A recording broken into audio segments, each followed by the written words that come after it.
ठीक है। Yes, please. Let us start. Good morning, everyone. Good morning sir. Good morning sir. Good morning, जी. Good morning sir. Good morning. Good morning. Very good morning sir. Good morning. ਅਸੀਂ ਪੜ੍ਹ ਰਹੇ ਸੀਗੇ CPC ਨੈਪਸੀਲਰ examination paper number 6 civil procedure code 1908। ਪਿਛਲਾ ਸਾਡਾ lecture ਸੀ execution ਦੇ ਉੱਪਰ। ਐਗਜ਼ੀਕਿਊਸ਼ਨ ਮਤਲਬ ਅਜ਼ਰਾਏ। ਅਸੀਂ ਪੜ੍ਹ ਰਹੇ ਸੀ ਅਜ਼ਰਾਏ ਦਾ ਚੈਪਟਰ। ਕੋਈ ਡਿਗਰੀ ਪਾਸ ਹੋ ਜਾਂਦੀ ਹੈ, ਡਿਗਰੀ ਪਾਸ ਹੋਣ ਤੋਂ ਬਾਅਦ ਉਹਦੀ ਐਗਜ਼ੀਕਿਊਸ਼ਨ ਕਿਵੇਂ ਹੁੰਦੀ ਹੈ, ਉਹਦੀ ਅਜ਼ਰਾਏ ਕਿਵੇਂ ਹੁੰਦੀ ਹੈ, ਇਹ ਜਿਹੜਾ ਸੀਗਾ ਸਾਰਾ ਅਸੀਂ ਪੜ੍ਹ ਰਹੇ ਸੀ ਪ੍ਰੋਸੀਜਰ ਸਾਰਾ। ਅਸੀਂ ਪੜ੍ਹ ਚੁੱਕੇ ਸੀ ਸੈਕਸ਼ਨ 59 ਤੱਕ। ਅੱਜ ਅਸੀਂ ਪੜ੍ਹਾਂਗੇ ਸੈਕਸ਼ਨ 60 ਔਨਵਰਡਸ। ਅਟੈਚਮੈਂਟ। ਸੈਕਸ਼ਨ 60 ਇਹ ਜਿਹੜਾ ਹੈਡ ਹੈਗਾ ਅਟੈਚਮੈਂਟ ਹੈਡ ਦੇ ਅਧੀਨ ਆਉਂਦਾ ਹੈ। ਪ੍ਰੋਪਰਟੀ ਲੈਵਲ to attachment and sale in execution of a degree. ਕੋਈ ਡਿਗਰੀ ਪਾਸ ਹੋਈ ਵੀ ਹੈ, ਠੀਕ ਹੈ, ਉਸ ਡਿਗਰੀ ਦੇ ਅਗੇਂਸਟ ਕੋਈ ਪੇਮੈਂਟ ਲੈਣੀ ਹੈ ਜਾਂ ਕੋਈ ਪ੍ਰੋਪਰਟੀ ਲੈਣੀ ਹੈ, ਕੋਈ ਜਾਇਦਾਦ ਲੈਣੀ ਹੈ ਕਿਸੇ ਵਿਅਕਤੀ ਨੇ, ਪਰ ਉਹਦੇ ਹੱਥ 'ਚ ਕੋਈ ਡਿਗਰੀ ਪਾਸ ਹੋਈ ਵੀ ਹੈ। The following property is liable to be attachment and sale in the execution of a degree, namely lands. ਕਿਹੜੀਆਂ ਪ੍ਰਾਪਰਟੀਆਂ ਨੂੰ ਅਸੀਂ ਅਟੈਚ ਕਰ ਸਕਦੇ ਹਾਂ ਡਿਗਰੀ ਦੇ ਅਧੀਨ? ਕੋਈ ਜ਼ਮੀਨ ਹੋਵੇ, ਲੈਂਡ ਹੋਵੇ, ਕੋਈ ਘਰ ਹੋਵੇ, ਕੋਈ ਬਿਲਡਿੰਗ ਹੋਵੇ, ਕੋਈ ਗੁੱਡਸ ਸਮਾਨ, money, bank note, cheque, bill of exchange, hundi, promissory note ਪਰ ਨੋਟ, ਗਵਰਨਮੈਂਟ ਦੀਆਂ ਸਿਕਿਉਰਿਟੀਜ਼, ਬੌਂਡਸ। ਇੱਦਾਂ ਦੀਆਂ ਕੁਝ ਆਈਟਮਸ ਜਿਹੜੀਆਂ ਹੈਗੀਆਂ ਨੇ ਇਸ ਸੈਕਸ਼ਨ 'ਚ ਦਰਸਾਈਆਂ ਗਈਆਂ ਨੇ ਜਿਨ੍ਹਾਂ ਨੂੰ ਅਸੀਂ ਅਟੈਚ ਕਰ ਸਕਦੇ ਹਾਂ। ਜਾਣੀ ਕਿ ਮੂਵੇਬਲ ਪ੍ਰਾਪਰਟੀ ਹੋਵੇ ਚਾਹੇ ਇਮੂਵੇਬਲ ਪ੍ਰਾਪਰਟੀ ਹੋਵੇ, ਚੱਲ ਜਾਇਦਾਦ ਜਾਂ ਅਚਲ ਜਾਇਦਾਦ ਨੂੰ ਜਿਹੜੀ ਕੋਰਟ ਹੈਗੀ ਹੈ ਉਹ ਐਗਜ਼ੀਕਿਊਟਿੰਗ ਜਿਹੜੀ ਕੋਰਟ ਹੈਗੀ ਹੈ ਉਹ ਅਟੈਚ ਕਰ ਸਕਦੀ ਹੈ, ਅਟੈਚ ਕਰਕੇ ਸੇਲ ਵੀ ਕਰ ਸਕਦੀ ਹੈਗੀ ਹੈ। ਫਿਰ ਜਿਹੜਾ ਸੈਕੰਡ ਪੈਰਾਗ੍ਰਾਫ ਹੈਗਾ, ਸੈਕੰਡ ਪੈਰਾਗ੍ਰਾਫ ਦੇ ਵਿੱਚ ਕੁਝ ਐਕਸੈਪਸ਼ਨ ਦਿੱਤੀਆਂ ਹੋਈਆਂ ਨੇ। ਕੁਝ ਐਕਸੈਪਸ਼ਨ ਦਿੱਤੀਆਂ ਨੇ ਜਿਹੜੀਆਂ ਪ੍ਰਾਪਰਟੀਆਂ, ਕਿਹੜੀਆਂ ਪ੍ਰਾਪਰਟੀਆਂ ਨੂੰ ਅਸੀਂ ਅਟੈਚ ਨਹੀਂ ਕਰ ਸਕਦੇ।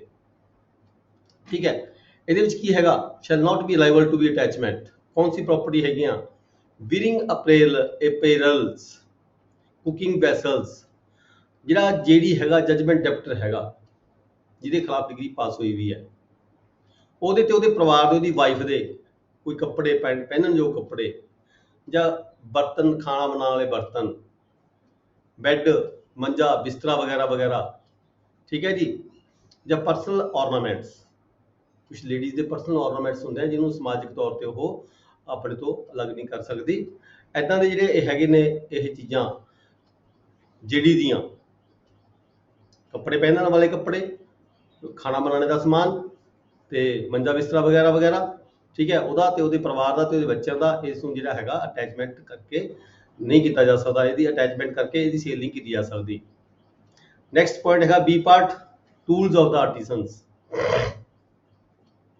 ਸੰਦ ਜਿਹੜੇ ਹੁੰਦੇ ਨੇ ਐਗਰੀਕਲਚਰ ਦੇ, ਠੀਕ ਹੈ ਜੀ, ਜੇਡੀ ਦੇ ਕੁਝ ਜਿਹੜੇ ਹੈਗੇ ਖੇਤੀਬਾੜੀ ਦੇ ਸੰਦ, ਐਗਰੀਕਲਚਰਸ ਦੇ, ਇੰਪਲੀਮੈਂਟਸ ਆਫ ਦਾ ਹਸਬੈਂਡਰੀ ਸੱਚ ਕੈਟਲਸ, ਸੀਡ ਗ੍ਰੇਨਸ, ਅੱਗੇ ਜਿਹੜਾ ਹੈਗਾ ਖਾਦ ਬੀਜ ਚਾਰਾ ਵਗੈਰਾ, ਉਹ ਵੀ ਜਿਹੜਾ ਕਿਸੇ ਜਿਹੜਾ ਹੈਗਾ ਜੇਡੀ ਦਾ ਹੈਗਾ, ਤਾਂ ਕਿ ਉਹ ਅਗਲੀ ਜਿਹੜੀ ਛਮਾਹੀ ਹੈਗੀ ਆ ਅਗਲੇ ਸਾਲ ਦੇ ਲਈ ਉਹ ਖੇਤੀਬਾੜੀ ਕਰ ਸਕੇ। ਇਸ ਕਰਕੇ ਉਹਦੇ ਜਿਹੜੇ ਸੰਦ ਨੇ ਖੇਤੀਬਾੜੀ ਦੇ, ਉਹਦਾ ਜਿਹੜਾ ਪਸ਼ੂਆਂ ਦੇ ਲਈ ਕੋਈ ਚਾਰਾ ਵਗੈਰਾ ਹੈਗਾ, ਆਪਦਾ ਬੀਜ ਚਾਰਾ ਵਗੈਰਾ ਹੈਗਾ, ਇਹ ਜਿਹੜੀਆਂ ਚੀਜ਼ਾਂ ਹੈਗੀਆਂ ਨੇ ਇਹਨੂੰ ਵੀ ਅਟੈਚ ਨਹੀਂ ਕੀਤਾ ਜਾ ਸਕਦਾ, ਨਾ ਸੀਲ ਕੀਤਾ ਜਾ ਸਕਦਾ। ਫਿਰ ਸੀ ਪਾਰਟ ਕੀ ਦੱਸਿਆ ਗਿਆ? Houses and other buildings.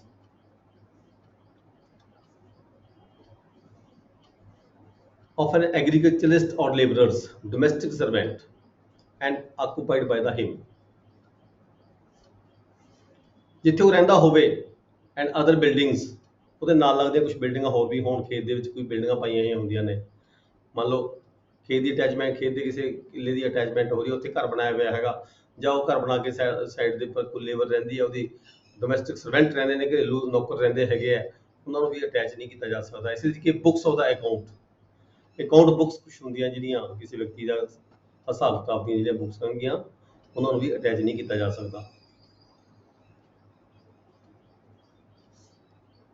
Personal service, stipend, ਗ੍ਰੈਚੁਟੀ allowed the pensioners, ਕੋਈ ਗਵਰਨਮੈਂਟ EMPLOYEE ਹੈਗਾ ਉਹਨੂੰ ਪੈਨਸ਼ਨ ਮਿਲਦੀ ਹੈ, ਉਹਦੇ ਜਿਹੜੇ ਗ੍ਰੈਚੁਟੀਜ਼ ਵਗੈਰਾ ਹੈਗੇ ਨੇ, ਕੋਈ ਸਟਾਈਫਨ ਮਿਲਦਾ ਕਿਸੇ ਕੋਈ ਟ੍ਰੇਨਿੰਗ ਕਰਦੇ ਆ, ਕੋਈ ਇੰਪਲਾਈਜ਼ ਸਿਲੈਕਟ ਹੋਏ ਹੋਏ ਹੈਗੇ ਆ, ਠੀਕ ਹੈ, ਉਹਨਾਂ ਨੂੰ ਕੋਈ ਸਟਾਈਫਨ ਮਿਲਦਾ ਜਾਂ ਰਿਟਾਇਰਮੈਂਟ ਪਰਸਨਸ ਹੈਗੇ ਆ, ਉਹਨਾਂ ਦੀ ਕੋਈ ਗ੍ਰੈਜੂਏਟੀ ਹੈ, ਜੀਪੀਐਫ ਦੇ ਅਕਾਊਂਟਸ ਵਗੈਰਾ ਹੈਗੇ ਨੇ, ਜਾਂ ਕੋਈ ਫੈਮਿਲੀ ਪੈਨਸ਼ਨ ਮਿਲਦੀ ਹੈ ਕਿਸੇ ਲੇਡੀਜ਼ ਨੂੰ, ਜਾਂ ਫਿਰ ਪੋਲੀਟੀਕਲ ਪੈਨਸ਼ਨ ਮਿਲਦੀ ਹੈ ਕਿਸੇ ਵਿਅਕਤੀ ਨੂੰ, ਠੀਕ ਹੈ, ਇਹ ਜਿਹੜੀਆਂ ਚੀਜ਼ਾਂ ਨੇ ਇਹ ਵੀ ਜਿਹੜੀਆਂ ਅਟੈਚ ਕਰਕੇ ਸੇਲਿੰਗ ਕੀਤੀਆਂ ਜਾ ਸਕਦੀਆਂ। ਇਸੇ ਦੀ ਕਿ wages of the labourers and domestic servants, ਘਰੇਲੂ ਜਿਹੜੇ ਨੌਕਰ ਹੁੰਦੇ ਨੇ ਉਹਨਾਂ ਦੀ ਤਨਖਾਹ, ਠੀਕ ਹੈ, ਮੈਂ ਬੈਂਕ ਦੇ ਵਿੱਚ ਕੋਈ ਅਮਾਊਂਟ ਪਈ ਹੈ, ਉਹ ਬੈਂਕ ਅਕਾਊਂਟ ਨੂੰ ਸੀਲ ਕਰ ਲਿਆ, ਪਰ ਉਹਦੇ ਵਿੱਚੋਂ ਕੀ ਹੋਏਗਾ, ਉਸ ਅਕਾਊਂਟ ਦੇ ਵਿੱਚੋਂ ਜਿਹੜੀ ਇਹ ਸੈਲਰੀ ਵਗੈਰਾ ਉਹਨੇ ਆਪਣੀ ਲੇਬਰ ਰੱਖੀ ਵੀ ਹੈਗੀ ਆ, ਹੋਰ ਘਰੇਲੂ ਨੌਕਰ ਰੱਖੇ ਹੋਏ ਉਹਨੂੰ ਦੇਣੀ ਹੁੰਦੀ ਆ ਰੂਟੀਨ ਦੇ ਵਿੱਚ, ਠੀਕ ਹੈ, ਉਹਨੇ ਵੀ ਛੱਡ ਕੇ ਹੀ ਅਟੈਚਮੈਂਟ ਜਿਹੜੀ ਕੀਤੀ ਜਾ ਸਕਦੀ ਹੈ। Salary to the extent of first 1000 rupees. ਇਸੇ ਤਰੀਕੇ ਜਿਵੇਂ ਆਪਾਂ ਕਹਿੰਦੇ carry home salary, carry home salary ਕਿੰਨੀ ਹੋਣੀ ਚਾਹੀਦੀ ਹੈ ਕਿਸੇ ਵਿਅਕਤੀ ਦੀ? ਜੇ ਕਿਸੇ ਵਿਅਕਤੀ ਦੀ ਸੈਲਰੀ ਅਟੈਚ ਕਰਨੀ ਹੋਵੇ ਤਾਂ ਉਹਦੀ ਸੈਲਰੀ ਦਾ ਪਹਿਲਾ 1000 ਰੁਪਇਆ ਤੇ ਫਿਰ 2/3 ਛੱਡ ਕੇ ਫਿਰ ਬਾਕੀ ਜਿਹੜੇ ਪੈਸੇ ਬਚਦੇ ਨੇ ਤੁਸੀਂ ਉਹਨੂੰ ਹੀ ਅਟੈਚ ਕਰਕੇ ਕਿਸੇ ਡਿਗਰੀ ਦੀ ਪੂਰਤੀ ਦੇ ਖਾਤਰ ਤਾਂ ਅਟੈਚ ਕੀਤਾ ਜਾ ਸਕਦਾ ਹੈ, ਪਰ ਇੰਨੀ ਸੈਲਰੀ ਉਹਦੀ ਛੱਡਣੀ ਪਏਗੀ। ਕਿੰਨੀ? ਪਹਿਲਾ 1000 ਰੁਪਇਆ ਫਿਰ 2/3, any degree to other than 2/3 of the remainder, ਠੀਕ ਹੈ ਜੀ। ਉਸ ਤੋਂ ਬਾਅਦ ਜਿੰਨੀ ਬਚ ਗਈ ਉਹਨੂੰ ਤੁਸੀਂ ਅਟੈਚ ਕਰ ਸਕਦੇ ਹੋ। ਨੈਕਸਟ ਆ ਗਿਆ ਪ੍ਰੋਵਾਈਡਡ ਦੈਟ, ਕੁਝ ਸ਼ਰਤਾਂ ਵੀ ਦਿੱਤੀਆਂ ਗਈਆਂ ਨੇ ਅੱਗੇ ਜਾ ਕੇ ਸੈਲਰੀ ਵਗੈਰਾ ਦੇ ਸੰਬੰਧ ਵਿੱਚ। Provided that where any part of the such portion of the salary is liable to be attachment has been under attachment। ਤੁਹਾਡੇ ਕੋਲੇ ਕਈ ਵਾਰੀ ਡਿਗਰੀਆਂ ਆਣਗੀਆਂ, ਕੋਰਟ ਦੇ ਆਰਡਰ ਆਣਗੇ ਵੀ ਇਹ ਜਿਹੜਾ ਪਰਸਨ ਤੁਹਾਡੇ ਕੋਲੇ ਹੈਗਾ ਜੌਬ ਕਰਦਾ ਹੈ ਤੇ ਇਹਦੀ ਜਿਹੜੀ ਇਹਦੇ ਖਿਲਾਫ ਇਹ ਤੋਂ ਐਕਸੀਡੈਂਟ ਹੋ ਗਿਆ ਸੀਗਾ, ਠੀਕ ਹੈ, ਇਹਦੇ ਖਿਲਾਫ ਡਿਗਰੀ ਪਾਸ ਹੋਈ ਹੈ 5 ਲੱਖ ਰੁਪਏ ਦੀ ਤੇ ਇਹਦੀ ਜਿਹੜੀ ਅਮਾਊਂਟ ਹੈਗੀ ਆ ਰਿਕਵਰ ਕਰਕੇ ਸਾਨੂੰ ਦਿਓ।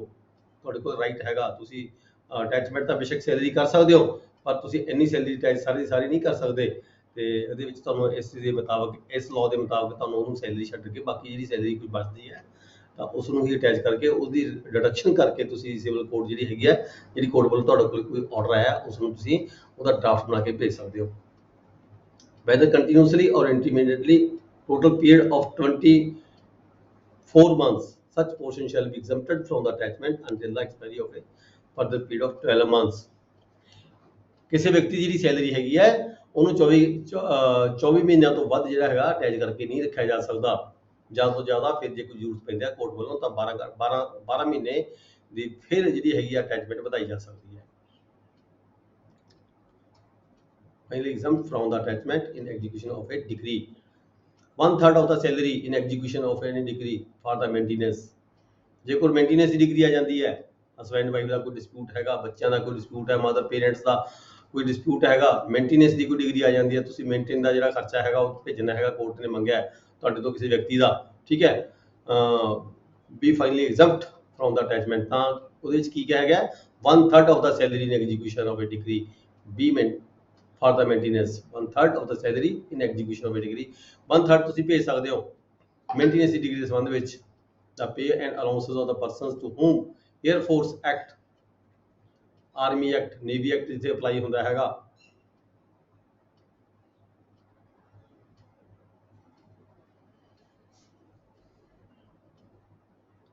cannot be attached, ਠੀਕ ਹੈ, ਜਿੱਥੇ 에ਅਰ ਫੋਰਸ ਐਕਟ ਲਾਗੂ ਹੁੰਦਾ ਹੈ ਤੇ ਆਰਮੀ ਐਕਟ ਲਾਗੂ ਹੁੰਦਾ ਹੈ, ਨੇਵੀ ਐਕਟ ਲਾਗੂ ਹੁੰਦਾ ਹੈ, ਉਹਦੀ ਜਿਹੜੀ ਹੈਗੀ ਹੈ ਅਟੈਚ ਨਹੀਂ ਕੀਤੀ ਜਾ ਸਕਦੀ। ਇਸੇ ਤਰੀਕੇ all the compulsory deposits and other sums in the derived from any fund to which the provident fund ਨੂੰ ਜਿਹੜਾ ਹੈਗਾ ਅਟੈਚ ਨਹੀਂ ਕੀਤਾ ਜਾ ਸਕਦਾ। ਡਿਪੋਜ਼ਿਟਸ ਆਫ ਅਦਰ ਸਮਸ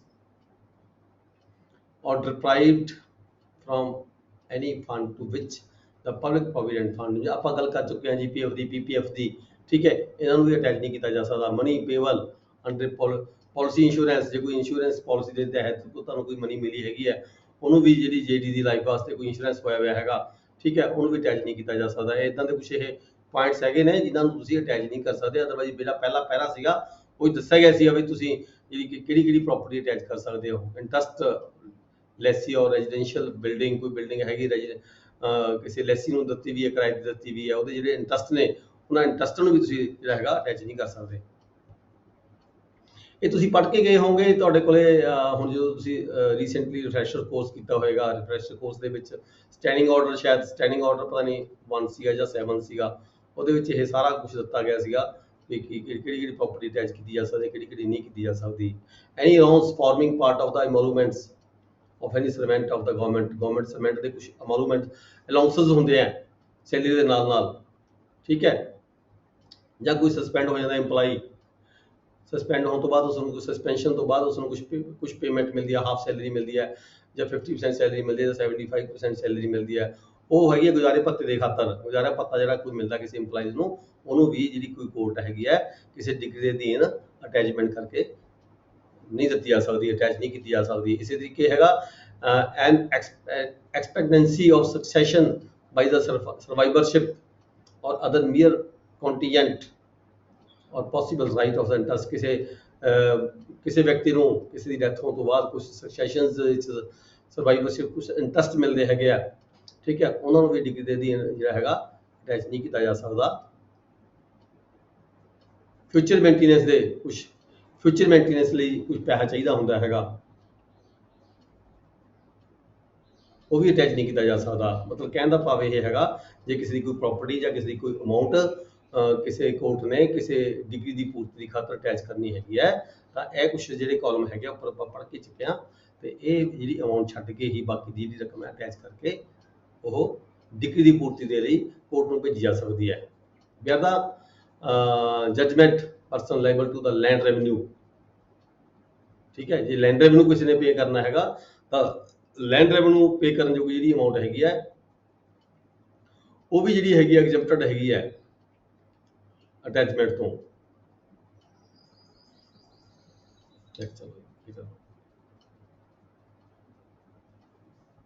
ਇਹ ਕੁਝ ਐਕਸਪਲੇਸ਼ਨਸ ਨੇ ਦੱਸਿਆ ਗਿਆ ਵੀ ਲੇਬਰਰ ਕੌਣ ਹੁੰਦੇ ਆ, ਫੈਮਿਲੀ ਮੈਂਬਰ ਕੌਣ ਹੁੰਦੇ ਨੇ, ਸਰਵੈਂਟਸ ਕੌਣ ਹੁੰਦੇ ਨੇ। ਨੈਕਸਟ ਆ ਗਿਆ section 61 partial exemption of agriculture produce.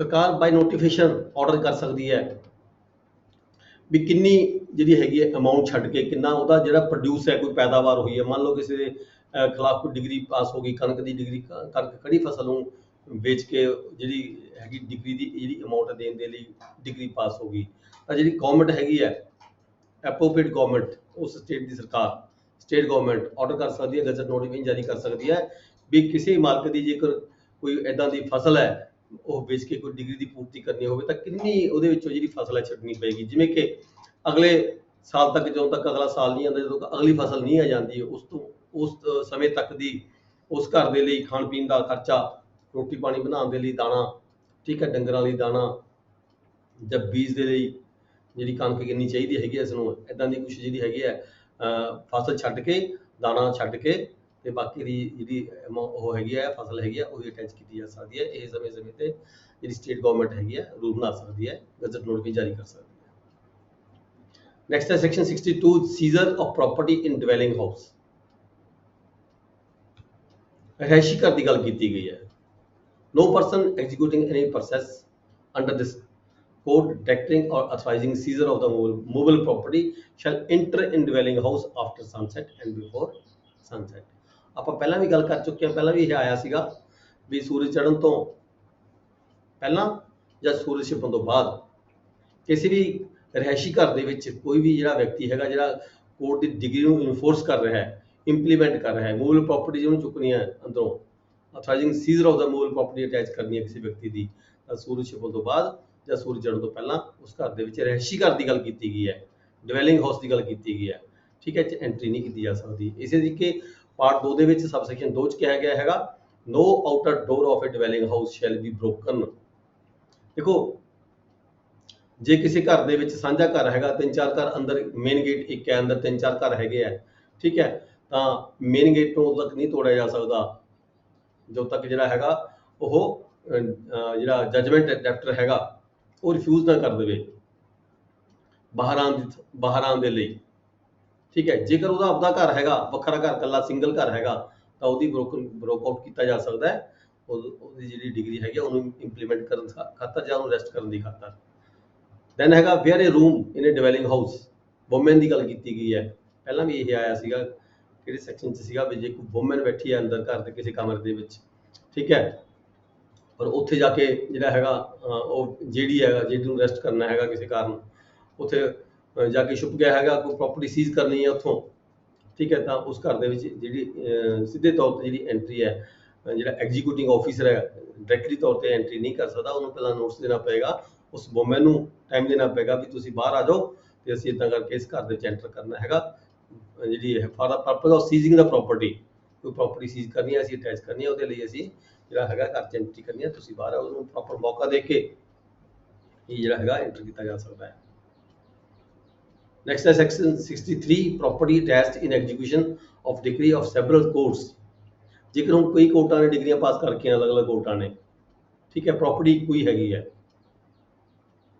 2 ਕੋਰਟਾਂ ਜਾਂ 3 ਕੋਰਟਾਂ ਨੇ ਡਿਗਰੀ ਪਾਸ ਕਰਕੇ ਉਸ ਮਤਲਬ ਕਿ ਅਟੈਚ ਕਰ ਰੱਖੀ ਹੈ ਪ੍ਰੋਪਰਟੀ, ਤਾਂ ਇਹਦੇ ਵਿੱਚ ਕਿਹਾ ਗਿਆ ਹੈਗਾ ਜਿਹੜੀ ਸਭ ਤੋਂ ਉੱਚੀ ਕੋਰਟ ਹੋਏਗੀ, ਅਦਾਲਤ ਹੋਏਗੀ, ਜਿਵੇਂ ਐਡੀਸ਼ਨਲ ਸੈਸ਼ਨ ਦੀ ਕੋਰਟ ਹੈ, ਇੱਕ ਸੀਜੀਐਮ ਦੀ ਕੋਰਟ ਹੈ, ਇੱਕ ਜੁਡੀਸ਼ੀਅਲ ਮੈਜਿਸਟ੍ਰੇਟ ਫਸਟ ਕਲਾਸ ਦੀ ਕੋਰਟ ਹੈਗੀ ਹੈ, ਤਾਂ ਜਿਹੜੀ ਵੱਡੀ ਕੋਰਟ ਹੈਗੀ ਹੈ ਪਹਿਲਾਂ ਉਹਦੀ ਡਿਗਰੀ ਜਿਹੜੀ ਹੈਗੀ ਆ ਉਹ ਲਾਗੂ ਕੀਤੀ ਜਾਵੇਗੀ, ਫਿਰ ਉਸ ਤੋਂ ਬਾਅਦ ਜਿਹੜੀ ਅਮਾਊਂਟ ਬਚਦੀ ਹੈਗੀ ਹੈ ਤਾਂ ਦੂਜੀਆਂ ਜਿਹੜੀਆਂ ਕੋਰਟਾਂ ਹੈਗੀਆਂ ਨੇ ਉਹਨਾਂ ਦੇ ਮੁਤਾਬਕ ਜਿਹੜੀ ਹੈਗੀ ਆ ਉਹਦੀ ਪੂਰਤੀ ਕੀਤੀ ਜਾਏਗੀ।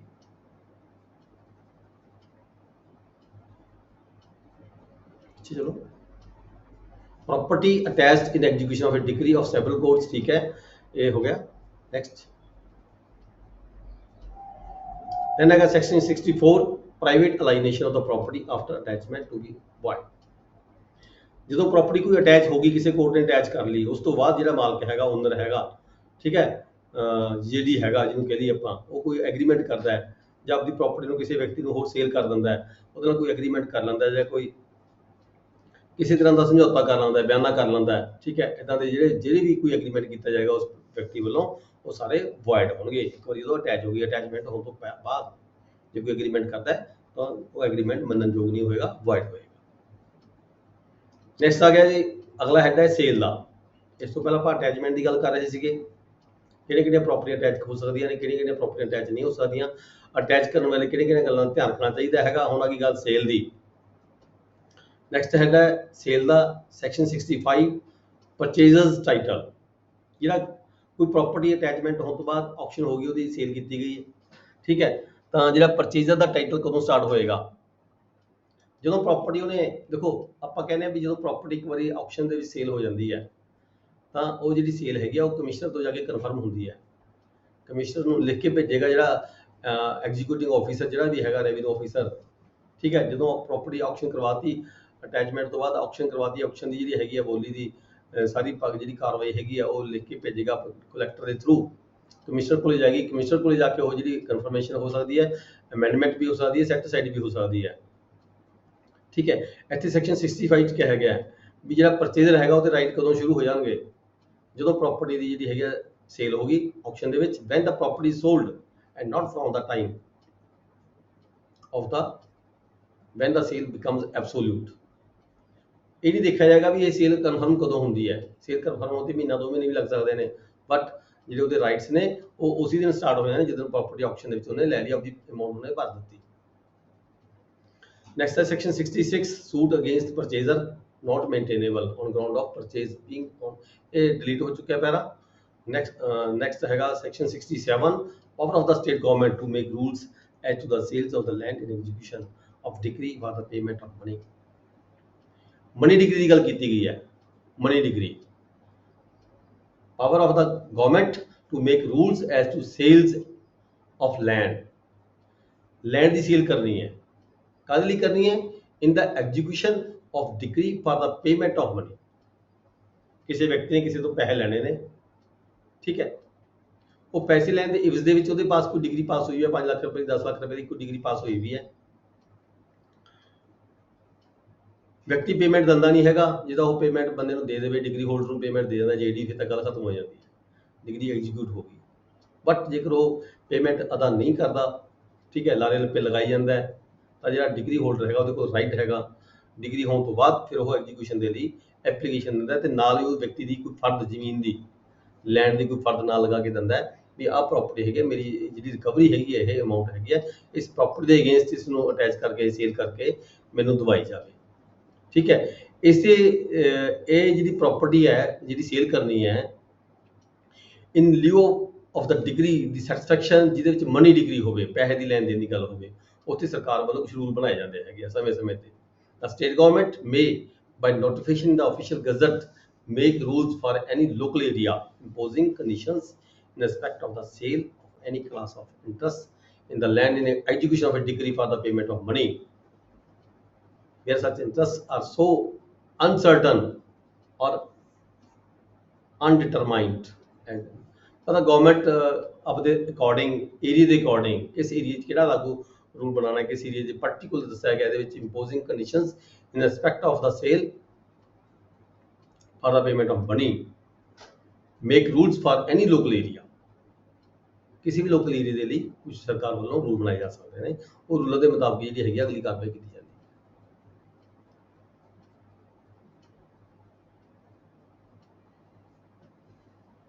ਨੈਕਸਟ ਆ ਗਿਆ ਜੀ distribution of assets. Distribution of assets ਮਤਲਬ ਕਹਿਣ ਦਾ ਭਾਵ ਇਹ ਹੈ proceeds of execution sale to be relatively distributed among the degree holders। ਮੰਨਦਾ ਇੱਕ ਹੈਗਾ ਪ੍ਰੋਪਰਟੀ, ਇੱਕ ਹੈ ਅਟੈਚ ਕੀਤੀ ਵੀ ਹੈ ਕਈ ਕੋਰਟਾਂ ਨੇ, ਜਾਂ ਇੱਕ ਕੋਰਟ ਨੇ ਅਟੈਚ ਕੀਤੀ ਵੀ ਹੈ, ਪਰ ਪੈਸੇ ਲੈਣ ਵਾਲੇ ਬੰਦੇ ਕਈ ਆ ਗਏ, ਆਪਣੇ ਆਪਣੇ ਡਿਗਰੀਆਂ ਆਲਰੇਡੀ ਪਹਿਲਾਂ ਵੀ ਪਾਸ ਹੋਈਆਂ ਵੀਆਂ ਨੇ ਇੱਕ ਵਿਅਕਤੀ ਦੇ ਖਿਲਾਫ, ਤਾਂ ਜਿਹੜੀ ਪੇਮੈਂਟ ਹੈ ਉਹ ਉਹਦੀ ਵੰਡ ਕਿਵੇਂ ਹੋਏਗੀ?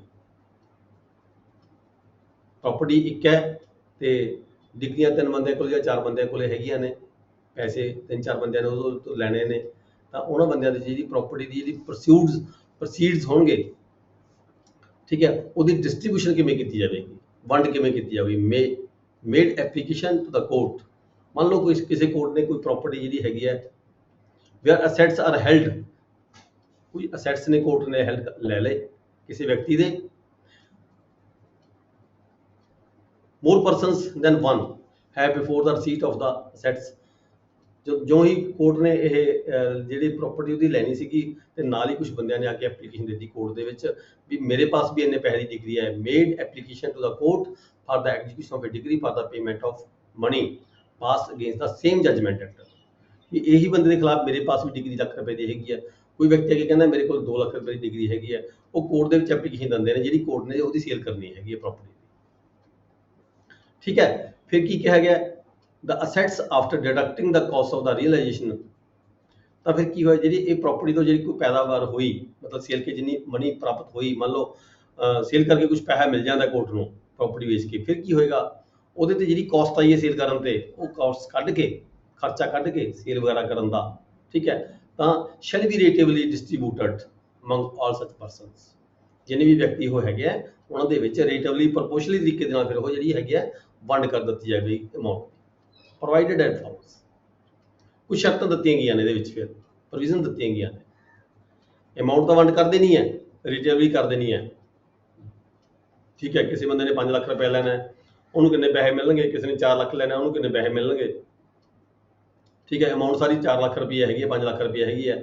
ਦੇਣਦਾਰੀ ਹੈਗੀ 25 ਲੱਖ ਰੁਪਏ ਦੀ, ਦੇਣਦਾਰੀ 25 ਲੱਖ ਰੁਪਏ ਦੀ ਹੈ, ਅਮਾਉਂਟ ਹੈਗੀ ਹੈ 5 ਲੱਖ ਰੁਪਈਆ ਪ੍ਰੋਪਰਟੀ ਵੇਚ ਕੇ ਬਣੀ ਹੈ, ਮਤਲਬ 20% ਅਮਾਉਂਟ ਬਣੀ ਹੈ।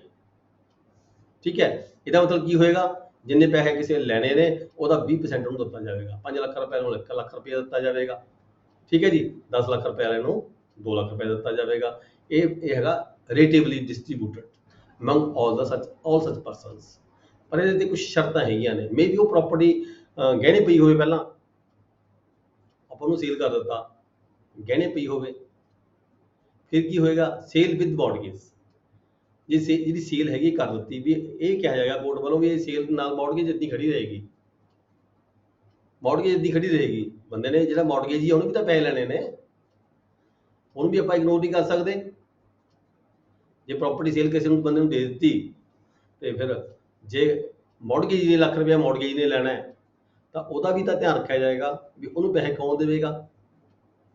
ਜੇ ਮੌਰਗੇਜ ਨੂੰ ਸਟੈਂਡ ਬਾਈ ਰੱਖਣਾ ਹੈ, ਮੌਰਗੇਜ ਨੂੰ ਸਟੈਂਡ ਬਾਈ ਰੱਖਣਾ ਹੈ, ਤਾਂ ਫਿਰ ਜਿਹੜੇ ਬੰਦੇ ਨੂੰ ਸੇਲ ਕੀਤੀ ਜਾਣੀ ਹੈ ਤਾਂ ਉਸ ਨੂੰ ਉਹਨੇ ਪੈਸੇ ਘੱਟ ਦਿੱਤੇ ਜਾਣਗੇ, ਤਾਂ ਕਿ ਉਹ ਜਿਹੜਾ ਹੈਗਾ ਮੌਰਗੇਜ ਨੂੰ ਪੇਮੈਂਟ ਕਰ ਸਕੇ ਸਮੇਂ ਤੇ, ਜਦੋਂ ਉਹ ਮੌਰਗੇਜ ਨਹੀਂ ਛੱਡਣੀ ਹੈ ਜ਼ਮੀਨ।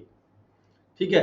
Where any property is sold subject to the mortgage or charge of the mortgagee, encumbrance shall not be entitled to share in any surplus arising from the such sale। ਜੇ ਮੌਰਗੇਜ ਸਟੈਂਡ ਬਾਈ ਰੱਖਣੀ ਹੈ ਤਾਂ ਜਿਹੜਾ ਮੌਰਗੇਜੀ ਨੂੰ ਉਹਨੂੰ ਕੋਈ ਪੈਸਾ ਨਹੀਂ ਮਿਲੇਗਾ। ਇਹਦਾ ਮਤਲਬ ਇਹ ਹੈਗਾ ਜੇ ਮੌਰਗੇਜ ਸਟੈਂਡ ਬਾਈ ਰਹੇਗੀ ਤਾਂ ਮੌਰਗੇਜੀ will not be entitled to get the payment from the produce। ठीक है, वो 5 ਲੱਖ ਰੁਪਏ ਜੇ ਸੇਲ ਕਰਕੇ ਪ੍ਰੋਪਰਟੀ ਸੇਲ ਕਰਕੇ 5 ਲੱਖ ਰੁਪਏ ਬਣਿਆ ਤਾਂ ਉਹ ਜੋ ਉਹਨੂੰ ਸ਼ੇਅਰ ਨਹੀਂ ਮਿਲੇਗਾ। ਦੂਜੀ ਕਲੌਜ਼ B ਆ ਗਈ।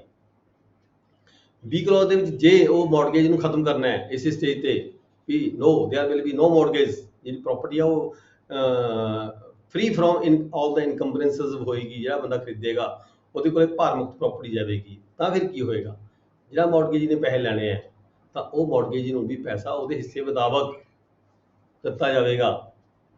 ਜੇ 5 ਲੱਖ ਰੁਪਏ ਮੌਰਗੇਜੀ ਨੇ ਲੈਣਾ ਹੈ ਮੌਰਗੇਜਰ ਤੋਂ, ਠੀਕ ਹੈ, ਤਾਂ ਉਹਨੂੰ ਵੀ 20% ਪੈਸੇ ਦਿੱਤੇ ਜਾਣਗੇ, ਉਹਨੂੰ ਵੀ ਲੱਖ ਰੁਪਏ ਦਿੱਤਾ ਜਾਵੇਗਾ। ਉਹ ਜਾਨੀ ਕਿ ਉਹਨੂੰ ਵੀ ਇੱਕ ਡਿਗਰੀ ਹੋਲਡਰਸ ਦਾ ਪਾਰਟ ਮੰਨ ਲਿਆ ਜਾਏਗਾ ਵੀ ਇਹ ਵੀ ਇੱਕ ਡਿਗਰੀ ਹੋਲਡਰ ਹੈ ਜਿਹੜਾ ਮੌਰਗੇਜੀ ਹੈਗਾ, ਉਹਨੂੰ ਵੀ ਉਹਦੇ ਹਿੱਸੇ ਮੁਤਾਬਕ ਪੈਸੇ ਦੇ ਕੇ ਜਿਹੜੀ ਪ੍ਰੋਪਰਟੀ ਹੋਏਗੀ ਉਹ ਭਾਰ ਮੁਕਤ ਜਿਹੜੀ ਹੋਏਗੀ ਟ੍ਰਾਂਸਫਰ ਹੋਏਗੀ, ਜਿਸ ਨੂੰ ਅਸੀਂ ਪ੍ਰੋਪਰਟੀ ਸੇਲ ਕੀਤੀ ਹੈਗੀ ਹੈ।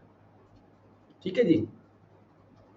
Distribution of sale amount, where any movable property is sold in execution of a decree observing its sale or the discharge of the encumbrance thereon, the proceeds of the sale shall be applied।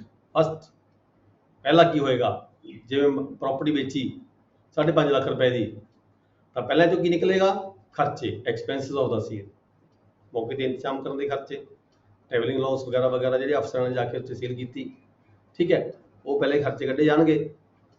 फिर first expenses of the sale, secondly in discharging the amount due under the decree, decree ਦੇ under ਕਿਹੜੀ amount ਹੈਗੀ ਹੈ ਉਹਨੂੰ ਪੈਸੇ ਦਿੱਤੇ ਜਾਣਗੇ। Thirdly in discharging the interest and principal money due on the subsequent encumbrances, ਫਿਰ ਜਿਹੜੇ ਪੈਸੇ ਬਚਦੇ ਆ ਉਹ ਸਾਰੇ ਬੰਦਿਆਂ ਦੇ ਵਿੱਚ ਜਿਹੜੇ ਹੈਗੇ ਨੇ। Fourthly rateably among the holders of the degree, ਜਿਨ੍ਹਾਂ ਕੋਲ ਬੰਦੇ ਕੋਲ ਹੋਰ ਡਿਗਰੀਆਂ ਹੋਣਗੀਆਂ ਉਹਨਾਂ ਸਾਰਿਆਂ ਨੂੰ ਪੈਸੇ ਦਿੱਤੇ ਜਾਣਗੇ। ਜੇਕਰ ਸਬਸੈਕਸ਼ਨ ਨੰਬਰ 2 ਚ ਕੀ ਕਿਹਾ ਗਿਆ ਹੈ, where all or any of the assets liable to be rateably distributed under this section are paid to a person not entitled, ਜੇ ਕਿਤੇ ਪੇਮੈਂਟ ਐਸਾ ਬੰਦਾ ਕੋਈ ਲੈ ਗਿਆ ਜਿਹੜਾ ਇੰਟਾਈਟਲ ਨਹੀਂ ਸੀਗਾ, ਠੀਕ ਹੈ, ਤਾਂ ਕੀ ਹੋਏਗਾ, ਐਨੀ person so entitled may sue such person to compel his to refund the assets. ਕੋਈ ਵਿਅਕਤੀ ਗਲਤ ਤਰੀਕੇ ਨਾਲ ਪੈਸੇ ਲੈ ਗਿਆ, ਉਹਦੀ ਥਾਂ ਤੇ ਉਹਨੇ ਅੱਗੇ ਫਰਦਰ ਪ੍ਰੋਪਰਟੀ ਕਿਸੇ ਨੂੰ ਡਿਗਰੀ ਅੱਗੇ ਟ੍ਰਾਂਸਫਰ ਕੀਤੀ ਵੀ ਸੀਗੀ, ਤਾਂ ਜਿਹੜਾ ਵਿਅਕਤੀ ਜਿਹੜਾ ਇੰਟਾਈਟਲ ਜਿਹਦਾ ਬਣਦਾ ਸੀਗਾ ਉਹ ਵਿਅਕਤੀ ਦਾਅਵਾ ਦਾਇਰ ਕਰ ਸਕਦਾ ਹੈ ਉਸ ਪਰਸਨ ਤੇ ਜਿਹੜਾ ਗਲਤ ਤਰੀਕੇ ਨਾਲ ਪੈਸੇ ਲੈ ਗਿਆ ਉਹ ਤੋਂ ਰਿਫੰਡ ਲੈ ਸਕਦਾ ਹੈਗਾ।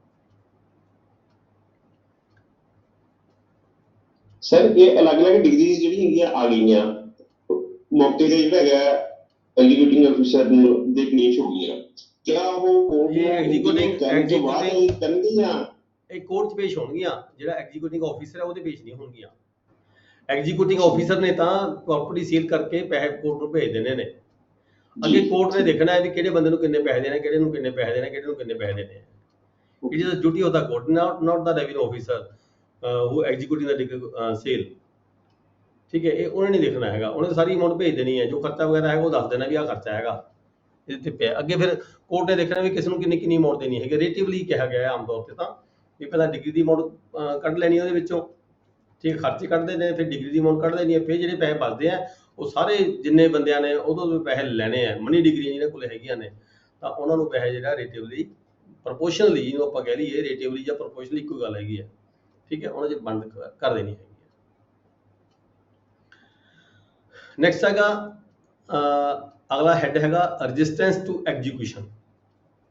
ਜੇਕਰ ਐਗਜ਼ੀਕਿਊਸ਼ਨ ਕਰਦੇ ਹੋਏ ਕੋਈ ਵਿਅਕਤੀ ਰੋੜਾ ਅਟਕਾਉਂਦਾ ਹੈ, ਰੋਕਦਾ ਹੈਗਾ, ਮੰਨ ਲਓ ਰੈਵਨਿਊ ਆਫੀਸਰ, ਤਹਿਸੀਲਦਾਰ ਜਾਂ ਨਾਇਬ ਤਹਿਸੀਲਦਾਰ ਕਾਨੂੰਗੋ ਹਲਕਾ, ਪਟਵਾਰੀ ਹਲਕਾ ਚਲੇ ਜਾਂਦੇ ਆ ਕਿਸੇ ਦੀ ਜਿਹੜੀ ਬੋਲੀ ਕਰਨ ਲਈ ਚਲੇ ਜਾਂਦੇ ਆ, ਠੀਕ ਹੈ, where the court is satisfied that the holder of a decree for the possession of movable property or the purchaser of movable property sold in execution of a decree has been registered।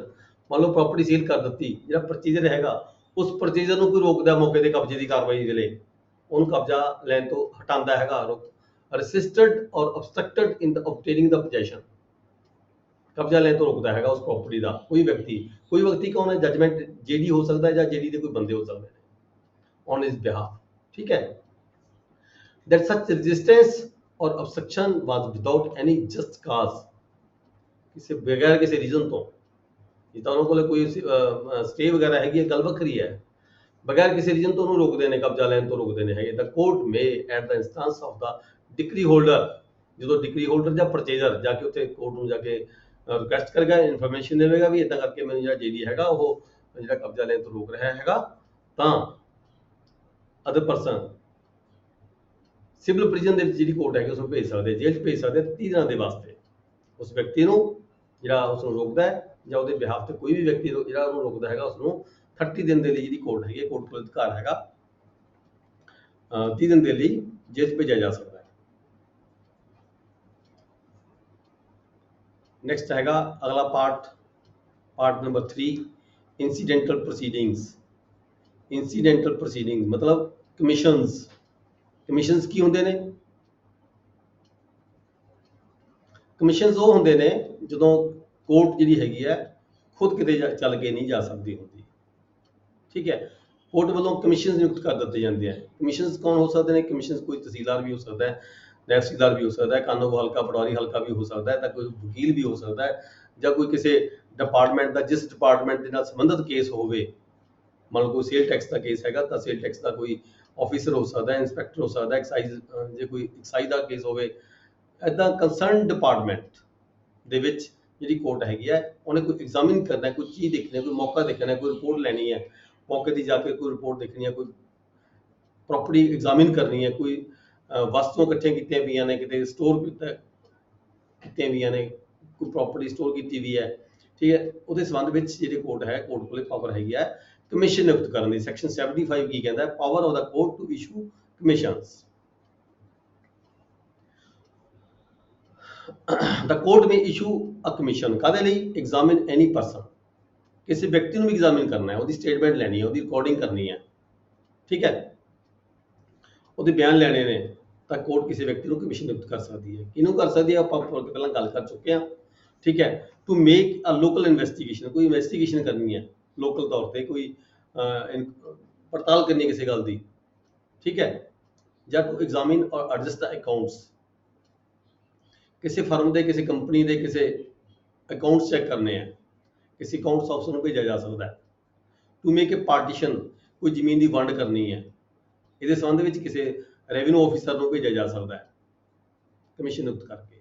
To hold a scientific, technical or expert investigation, ਕੋਈ technical investigation ਹੈ, ਕੋਈ ਕਿਸੇ ਵੀ ਸੰਬੰਧੀ ਜਿਹਦੇ ਉਹਦੇ ਵਿੱਚ ਜਿਹੜਾ ਉਸ ਟੈਕਨੀਕਲ ਵਿਸ਼ੇ ਦਾ ਕੋਈ ਸੰਬੰਧਿਤ ਜਿਹੜਾ ਐਕਸਪਰਟ ਹੈਗਾ ਉਸ ਨੂੰ ਭੇਜਿਆ ਜਾ ਸਕਦਾ ਹੈ। To conduct sale of the property, ਕੋਈ ਪ੍ਰਾਪਰਟੀ ਨੂੰ ਸੇਲ ਕਰਨ ਵਾਸਤੇ ਵੀ ਜਿਵੇਂ ਕਿ ਰੈਵਨਿਊ ਆਫਿਸਰ ਜਾਂਦੇ ਹੈਗੇ, ਅਕਸਰ ਜਾਂਦੇ ਹੈਗੇ ਆ, ਉਹਦੇ ਲਈ ਵੀ ਜਿਹੜਾ ਹੈਗਾ ਕੋਈ ਪ੍ਰਾਪਰਟੀ, ਕੋਈ ਫਸਲ ਹੈ ਜਿਹੜੀ ਜਲਦੀ ਗਲ ਸਕਦੀ ਹੈ, ਸੜ ਸਕਦੀ ਹੈ, ਇਮੀਡੀਏਟ ਜ਼ਰੂਰਤ ਹੈ ਉਸ ਨੂੰ ਸੇਲ ਕਰਨ ਦੀ। ਠੀਕ ਹੈ, ਜਾਂ ਝੜ ਸਕਦੀ ਹੈ, ਨੈਚੁਰਲ ਡਿਕੇ, ਕੁਦਰਤੀ ਉਹ ਗਲ ਸਕਦੀ ਹੈ ਜੇ ਉਸ ਨੂੰ ਨਾਲ ਸਮੇਂ ਸਿਰ ਕੱਟਿਆ ਵੱਢਿਆ ਗਿਆ, ਤਾਂ ਇਸ ਲਈ ਵੀ ਜਿਹੜੀ ਹੈਗੀ ਉਹਨੂੰ ਸੇਲ ਕਰਨ ਵਾਸਤੇ ਵੀ ਜਿਹੜਾ ਕਮਿਸ਼ਨ ਹੈ ਨਿਯੁਕਤ ਕੀਤਾ ਜਾ ਸਕਦਾ ਹੈਗਾ। ਫਿਰ ਹੈਗਾ section 76, commission to another court. ਇਹ 'ਚ ਕਿਹਾ ਗਿਆ ਵੀ ਕਿਸੇ ਇੱਕ ਕੋਰਟ ਦੂਜੇ ਕੋਰਟ ਨੂੰ ਵੀ ਕਮਿਸ਼ਨ ਨਿਯੁਕਤ ਕਰ ਸਕਦੀ ਹੈ। ਜਿਵੇਂ ਕੋਈ ਵਿਅਕਤੀ ਕੋਈ ਰਹਿੰਦਾ ਕਿਸੇ ਹੋਰ ਕੋਰਟ ਦੇ ਅਧਿਕਾਰ ਖੇਤਰ 'ਚ ਰਹਿੰਦਾ ਹੈਗਾ, ਜਿਹੜੀ ਕੋਰਟ ਮੁਕੱਦਮਾ ਕਿਸੇ ਹੋਰ ਕੋਰਟ ਚੱਲਦਾ ਹੈ। ਠੀਕ ਹੈ, ਜਿੱਥੇ ਵਿਅਕਤੀ ਰਹਿੰਦਾ ਉਸ ਕੋਰਟ ਨੂੰ, ਜਿਹੜੀ ਕੋਰਟ ਹੈ ਦੂਜੀ ਕੋਰਟ ਨੂੰ, A ਕੋਰਟ B ਕੋਰਟ ਕੋਲੇ ਰਿਕੁਐਸਟ ਭੇਜ ਸਕਦੀ ਹੈ ਵੀ ਇਹ ਜਿਹੜਾ C ਨਾਮ ਦਾ ਪਰਸਨ ਹੈਗਾ ਤੁਹਾਡੇ ਅਧਿਕਾਰ ਖੇਤਰ ਵਿੱਚ ਹੈਗਾ, ਤੁਸੀਂ ਇਹਨੂੰ ਐਗਜ਼ਾਮਿਨ ਕਰਕੇ ਇਹਦੀ ਰਿਪੋਰਟ ਲੈ ਕੇ ਮੈਨੂੰ ਭੇਜੋ। ਠੀਕ ਹੈ, ਇਸ ਕਰਕੇ ਇਹ ਇੱਕ ਕੋਰਟ ਹੈ ਦੂਜੀ ਕੋਰਟ ਨੂੰ, ਕਮਿਸ਼ਨ ਟੂ ਅਨਦਰ ਕੋਰਟ ਨੂੰ ਵੀ ਨਿਯੁਕਤ ਕੀਤਾ ਜਾ ਸਕਦਾ ਹੈ। Commission for the examination of any person may be issued to any court not being a High Court. High Court ਨੂੰ ਕਹਿੰਦੇ ਕਮਿਸ਼ਨ ਨਿਯੁਕਤ ਨਹੀਂ ਕੀਤਾ ਜਾ ਸਕਦਾ, ਜਿਹੜੀਆਂ ਲੋਅਰ ਕੋਰਟਾਂ ਹੁੰਦੀਆਂ ਨੇ, ਸੈਸ਼ਨ ਕੋਰਟ ਦੇ ਅਧੀਨ ਹੁੰਦੀਆਂ ਨੇ, ਉਹਨਾਂ ਵਿੱਚੋਂ ਕਿਸੇ ਕੋਰਟ ਨੂੰ ਨਿਯੁਕਤ ਕੀਤਾ ਜਾ ਸਕਦਾ ਹੈ। Every court receiving A commission for the examination, ਜਦੋਂ ਕਿਸੇ ਕੋਰਟ ਕੋਲੇ ਕੋਈ ਕਮਿਸ਼ਨ ਦੀ ਰਿਪੋਰਟ ਆ ਗਈ, ਮਿਲ ਗਈ ਵੀ ਤੁਸੀਂ ਕਿਸੇ ਨੂੰ, ਇੱਕ ਕੋਰਟ A ਕੋਰਟ ਨੇ B ਨੂੰ ਕਮਿਸ਼ਨ ਨਿਯੁਕਤ ਕਰਤਾ, ਤਾਂ ਫਿਰ B ਕੋਰਟ ਨੇ ਕੀ ਕਰਨਾ ਹੈ, ਕੋਈ ਕਾਰਵਾਈ ਕਰਨੀ ਹੈ, ਉਸ ਵਿਅਕਤੀ ਨੂੰ ਬੁਲਾਉਣਾ ਹੈ, ਸਮਨਿੰਗ ਕਰਨੀ ਹੈ, ਉਹਦੇ ਬਿਆਨ ਲੈਣੇ ਨੇ, ਸਟੇਟਮੈਂਟ ਲੈਣੀ ਹੈ। ਠੀਕ ਹੈ, ਉਹ ਸਾਰੀ ਕਾਰਵਾਈ ਜੋ ਵੀ ਕਮਿਸ਼ਨ ਉਸ ਕੋਰਟ ਨੇ ਕੀਤੀ, ਠੀਕ ਹੈ, ਉਹ ਸਾਰੀ ਦੀ ਸਾਰੀ ਜਿਹੜੀ ਰਿਪੋਰਟ ਹੈਗੀ ਹੈ ਤਿਆਰ ਕਰਕੇ ਕੰਸਰਨਡ ਕੋਰਟ ਨੂੰ, ਜਿੱਥੋਂ ਕਮਿਸ਼ਨ ਆਇਆ ਸੀਗਾ ਬਣ ਕੇ, ठीक है, उस कोर्ट ਨੂੰ ਭੇਜ ਦਿੱਤੀ ਜਾਂਦੀ ਹੈ।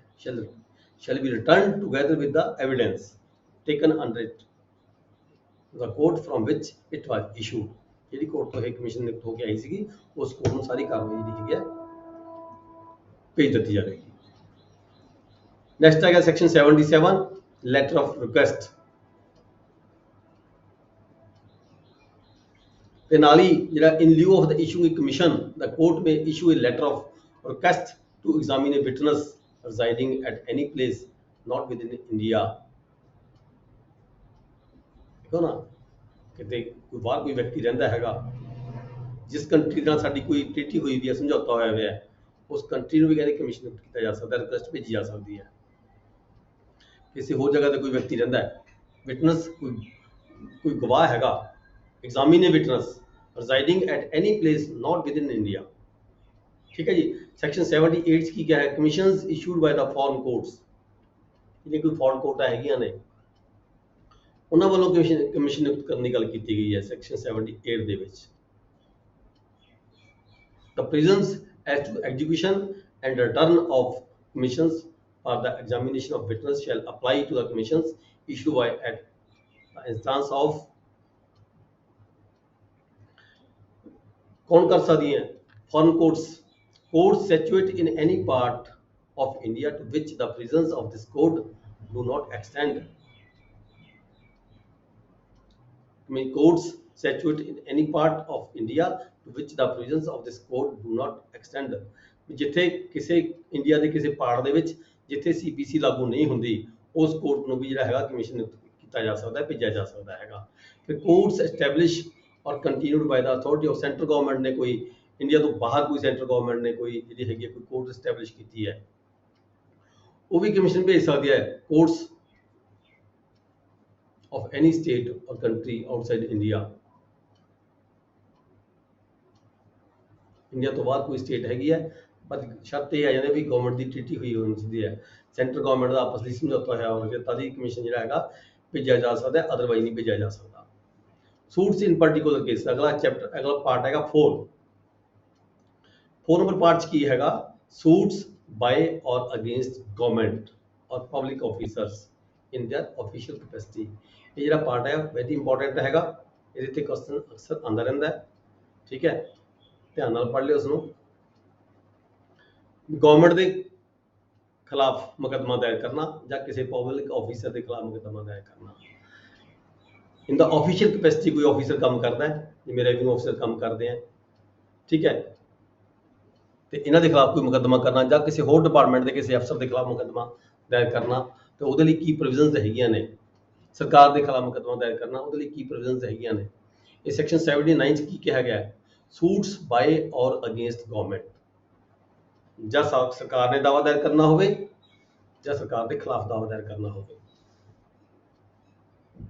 In a suit or by or against the government, the authority to be named as plaintiff or defendant। सरकार plaintiff हो सकती है या सरकार defendant भी हो सकती है ठीक है। एट द केस में भी जो दावा दायर कर दी सरकार तो सरकार plaintiff हुई जो सरकार के खिलाफ दावा दायर हो रहा है तो सरकार defendant। In the case of a suit by or against the central government तो यूनियन ऑफ इंडिया को पार्टी बनाया जाता है ठीक है जी। जे स्टेट गवर्नमेंट हो तो स्टेट गवर्नमेंट को पार्टी बनाया जाता है। स्टेट ऑफ पंजाब आप अक्सर देखते हैं state of Punjab through collector या थ्रू चीफ सैकटरी जो मुकदमे ने यह दर्ज किए जाते हैं। फिर अगर सैक्शन 80 की गल की गई है notice it is very important. कोई भी व्यक्ति जो किसी सरकार के खिलाफ मुकदमा दायर करता है या किसी पब्लिक ऑफिसर के खिलाफ मुकदमा दायर करता है working in the official capacity ਉਹਦੇ ਖਿਲਾਫ ਮੁਕਦਮਾ ਦਾਇਰ ਕਰਦਾ ਹੈ ਤਾਂ ਜਿਹੜਾ ਸੈਕਸ਼ਨ 80 CPC ਆਪਾਂ ਅਕਸਰ ਸੁਣਦੇ ਰਹਿੰਦੇ ਆ ਠੀਕ ਹੈ।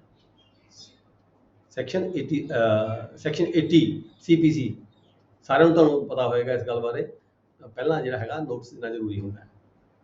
ਨੋਟਿਸ ਕਿਉਂ ਦਿੱਤਾ ਜਾਂਦਾ ਹੈ ਵੀ ਨਹੀਂ ਤਾਂ ਮੈਂ ਮੁਕਦਮਾ ਦਾਇਰ ਕਰਾਂਗਾ ਮੇਰਾ ਕੰਮ ਹੈਗਾ ਇਹ ਮੇਰਾ ਕਲੇਮ ਹੈਗਾ ਇਹਨੂੰ ਪੂਰਾ ਕਰੋ ਜਾਂ ਮੇਰੀ ਪ੍ਰੋਮੋਸ਼ਨ ਡਿਊ ਹੈ ਉਹ ਪੂਰੀ ਕਰੋ ਜਾਂ ਮੇਰਾ ਇੰਕਰੀਮੈਂਟ ਡਿਊ ਹੈ ਉਹ ਦਿਓ ਜਾਂ ਮੇਰੇ ਆ ਫੰਡਸ ਰਹਿੰਦੇ ਹੈਗੇ ਸਰਕਾਰ ਕੋਲੇ ਮੈਨੂੰ ਸੈਲਰੀ ਨਹੀਂ ਮਿਲੀ ਪਿਛਲੇ 3 ਮਹੀਨਿਆਂ ਤੋਂ ਉਹ ਦਿਓ ਠੀਕ ਹੈ। ਜਦੋਂ ਉਹਦੀ ਕੋਈ ਇਦਾਂ ਦੀ ਜਿਹੜੀ ਗੱਲ ਹੈਗੀ ਹੈ ਨਹੀਂ ਸੁਣੀ ਜਾਂਦੀ ਫਿਰ ਉਹ ਮੁਕੱਦਮਾ ਦਾਇਰ ਕਰਦਾ ਹੈਗਾ। ਇਸ ਕਰਕੇ ਜਿਹੜਾ ਨੋਟਿਸ ਦੇਣਾ ਜ਼ਰੂਰੀ ਹੈ, ਪਹਿਲਾਂ ਹੀ ਜਾ ਕੇ ਸਿੱਧਾ ਮੁਕੱਦਮਾ ਦਾਇਰ ਨਹੀਂ ਕੀਤਾ ਜਾਂਦਾ, ਠੀਕ ਹੈ। ਪਰ ਜਿਹੜਾ ਹਾਈ ਕੋਰਟ ਦੇ ਵਿੱਚ ਆਪਾਂ ਜਿਹੜੇ ਹੈਗੇ ਮੁਕੱਦਮੇ ਦਾਇਰ ਕਰਦੇ ਉਹ ਰਿਟ ਫਾਈਲ ਹੁੰਦੀਆਂ ਨੇ। ਰਿਟ ਇੱਕ ਸੈਪਰੇਟ ਗੱਲ ਹੈਗੀ ਹੈ, ਪਰ ਜੇ ਕੋਈ ਨੋਟਿਸ ਦੀ ਗੱਲ ਕੀਤੀ ਗਈ ਹੈ, ਜਿਹੜੀਆਂ ਸਿਵਲ ਅਦਾਲਤਾਂ ਹੈਗੀਆਂ ਨੇ, ਕੋਰਟਾਂ ਹੈਗੀਆਂ ਨੇ, ਪਹਿਲਾਂ ਦੇਖਦੇ ਨੇ ਕਿ ਜਦੋਂ ਕੋਈ ਡਿਫੈਂਡੈਂਟ ਜਾਂਦਾ ਹੈਗਾ, ਸਰਕਾਰ ਵੱਲੋਂ ਕੋਈ ਨੁਮਾਇੰਦਾ ਜਾਂਦਾ, ਤਾਂ ਪਹਿਲਾਂ ਇਹੀ ਦੇਖਿਆ ਜਾਂਦਾ ਵੀ ਕੀ ਅੰਡਰ ਸੈਕਸ਼ਨ 80 CPC ਨੋਟਿਸ ਦਿੱਤਾ ਇਸਨੇ, ਸਾਨੂੰ ਕਿਹਾ ਕਿਤੇ ਸਬੂਤ ਹੈਗਾ ਇਹਦੇ ਕੋਲੇ ਨੋਟਿਸ ਦੇਣ ਦਾ, ਤਾਂ ਜਿਹੜੀ ਅਗਲੀ ਕਾਰਵਾਈ ਹੈ ਕੋਰਟ ਦੇਖਦੀ ਹੈ ਵੀ ਹਾਂ ਨੋਟਿਸ ਦਿੱਤਾ ਸੀਗਾ, ਤਦ ਵੀ ਇਹਦਾ ਕੰਮ ਨਹੀਂ ਕੀਤਾ ਗਿਆ, ਫਿਰ ਅਗਲੀ ਜਿਹੜੀ ਕੇਸ ਦੀ ਕਾਰਵਾਈ ਹੈ ਉਹ ਸਟਾਰਟ ਕੀਤੀ ਜਾਂਦੀ ਹੈ। ਹੁਣ ਇਸ ਸੈਕਸ਼ਨ 80 'ਚ ਕੀ ਕਿਹਾ ਗਿਆ? No suit shall be instituted against the government, ठीक है, और against a public officer in respect of any act purporting to be done by such public officer until the expiration of 2 months। ਆਪਾਂ ਦੇਖਦੇ ਹਾਂ ਵੀ 2 ਮਹੀਨੇ ਦਾ ਨੋਟਿਸ ਦੇਣਾ ਹੁੰਦਾ ਹੈ, ਠੀਕ ਹੈ। 2 ਮਹੀਨੇ ਦਾ ਨੋਟਿਸ ਦਿੱਤਾ, 2 ਮਹੀਨੇ ਪੂਰੇ ਹੋ ਗਏ, 2 ਮਹੀਨੇ 'ਚ ਕੰਮ ਨਹੀਂ ਕੀਤਾ ਗਿਆ ਕੋਈ, next after notice in writing has been delivered to or left at the office। ਦਫ਼ਤਰ 'ਚ 2 ਮਹੀਨੇ ਦਾ ਨੋਟਿਸ, 2 ਮਹੀਨੇ ਪੂਰੇ ਹੋ ਗਏ, ਕੰਮ ਨਹੀਂ ਹੋਇਆ ਹੈਗਾ, ਫਿਰ ਅਗਲੀ ਕਾਰਵਾਈ, ਫਿਰ ਜਿਹੜਾ ਹੈਗਾ ਦਾਵਾ ਦਾਇਰ ਕੀਤਾ ਜਾਂਦਾ ਹੈ। In the case of suit against the central government, ਜੇ ਸੈਂਟਰਲ ਗਵਰਨਮੈਂਟ ਦੇ ਖਿਲਾਫ ਦਾਵਾ ਪਾਉਣਾ ਹੋਵੇ ਤਾਂ ਸੈਕਟਰ ਦਾ ਗਵਰਨਮੈਂਟ ਪਾਰਟੀ ਬਣੇਗਾ, ਠੀਕ ਹੈ। ਜੇ ਰੇਲਵੇ ਦੇ ਖਿਲਾਫ ਦਾਵਾ ਪਾਉਣਗੇ ਜਨਰਲ ਮੈਨੇਜਰ ਉਹਦਾ ਰੇਲਵੇ ਪਾਰਟੀ ਬਣ ਜਾਂਦਾ ਹੈ, ਠੀਕ ਹੈ। ਜੇਕਰ in the case of state of government of state of Jammu Kashmir ਪਾਉਣਾ ਹੋਵੇ ਤਾਂ chief secretary of the government. ਆਪਾਂ ਅਕਸਰ ਦੇਖਦੇ ਹਾਂ ਆਪਣੇ ਕੋਲ ਦਾਅਵੇ ਸਰਕਾਰੀ ਆਉਂਦੇ ਆ, ਰੋਜ਼ ਰਿਟਾਂ ਸਾਡੇ ਕੋਲੇ ਆਉਂਦੇ ਆ। ਪਾਰਟੀ ਕਿਹਨੂੰ ਬਣਾਇਆ ਜਾਂਦਾ? ਸਟੇਟ ਗਵਰਨਮੈਂਟ ਨੂੰ, ਫਿਰ ਸੈਕਟਰੀ ਤੋਂ ਗਵਰਨਮੈਂਟ ਨਾਲ ਹੀ ਕਲੈਕਟਰ ਨੂੰ ਪਾਰਟੀ ਬਣਾਇਆ ਜਾਂਦਾ ਹੈਗਾ। ਕਈ ਵਾਰੀ ਤਹਿਸੀਲਦਾਰ ਵਗੈਰਾ ਮਤਲਬ ਕਿ ਪਾਰਟੀ ਬਣਾਏ ਜਾਂਦੇ ਹੈਗੇ ਆ, ਠੀਕ ਹੈ ਜੀ। And in the case of public officer deliver to him left at his office, ਉਹਦੇ ਦਫ਼ਤਰ ਦੇ ਵਿੱਚ ਜਾਂ ਜਿਹੜਾ ਨੋਟਿਸ ਹੈਗਾ ਉਹ ਆਉਣਾ ਚਾਹੀਦਾ ਹੈਗਾ। ਤੇ ਸਟੇਟਿੰਗ ਦਾ ਕਾਜ਼, ਜਿਹੜਾ ਨੋਟਿਸ ਹੈ ਉਹ 'ਚ ਕੀ ਲਿਖੇਗਾ? ਜਿਹੜਾ ਵਿਅਕਤੀ ਨੋਟਿਸ ਦੇ ਰਿਹਾ ਹੈ ਉਹ ਕੀ ਕਹੇਗਾ? Stating the cause of action, ਉਹ ਕਹਿੰਦਾ ਕਾਜ਼ ਆਫ ਐਕਸ਼ਨ ਕਦੋਂ ਰਾਈਜ਼ ਹੁੰਦਾ ਹੈ? ਮੈਂ ਮੰਗ ਕੀਤੀ, ਮੇਰਾ ਇਸ ਤੋਂ ਮੇਰਾ ਕਾਜ਼ ਆਫ ਐਕਸ਼ਨ ਰਾਈਜ਼ ਹੋ ਗਿਆ ਵੀ ਮੇਰੀ ਪੈਸੇ ਲੈਣੇ ਬੰਦੇ ਸੀ, ਸਰਕਾਰ ਨੇ ਨਹੀਂ ਦਿੱਤੇ ਹੈਗੇ। ਆਪਦਾ ਨਾਮ ਵੀ ਲਿਖੇਗਾ, ਡਿਸਕ੍ਰਿਪਸ਼ਨ ਵੀ ਲਿਖੇਗਾ, ਪਲੇਸ ਆਫ ਰੈਜ਼ੀਡੈਂਸ ਵੀ ਲਿਖੇਗਾ, ਇਹ ਸਾਰੀ ਜਿਹੜੀ ਚੀਜ਼ਾਂ ਹੈਗੀਆਂ ਨੇ, ਤੇ ਨਾਲ ਆਪਦਾ ਕਲੇਮ ਲਿਖੇਗਾ, ਮੇਰੀ ਰਿਲੀਫ ਕੀ ਹੈ, ਮੇਰਾ ਕਲੇਮ ਕੀ ਬਣਦਾ ਹੈਗਾ, ਮੈਨੂੰ ਦਿੱਤਾ ਜਾਵੇ। ਨੋਟਿਸ ਭੇਜੇਗਾ ਸਾਰਾ। ਨੋਟਿਸ ਦੀ ਕਾਰਵਾਈ, ਜੇ ਨੋਟਿਸ ਦੇ ਉੱਪਰ ਕਾਰਵਾਈ 2 ਮਿੰਟ ਦੇ ਅੰਦਰ ਕੋਈ ਕਾਰਵਾਈ ਨਹੀਂ ਹੁੰਦੀ, ਫਿਰ ਉਹ ਜਾ ਕੇ ਜਿਹੜਾ ਦਾਵਾ ਹੈਗਾ ਦਾਇਰ ਕਰਦਾ ਹੈ। ਨੈਕਸਟ,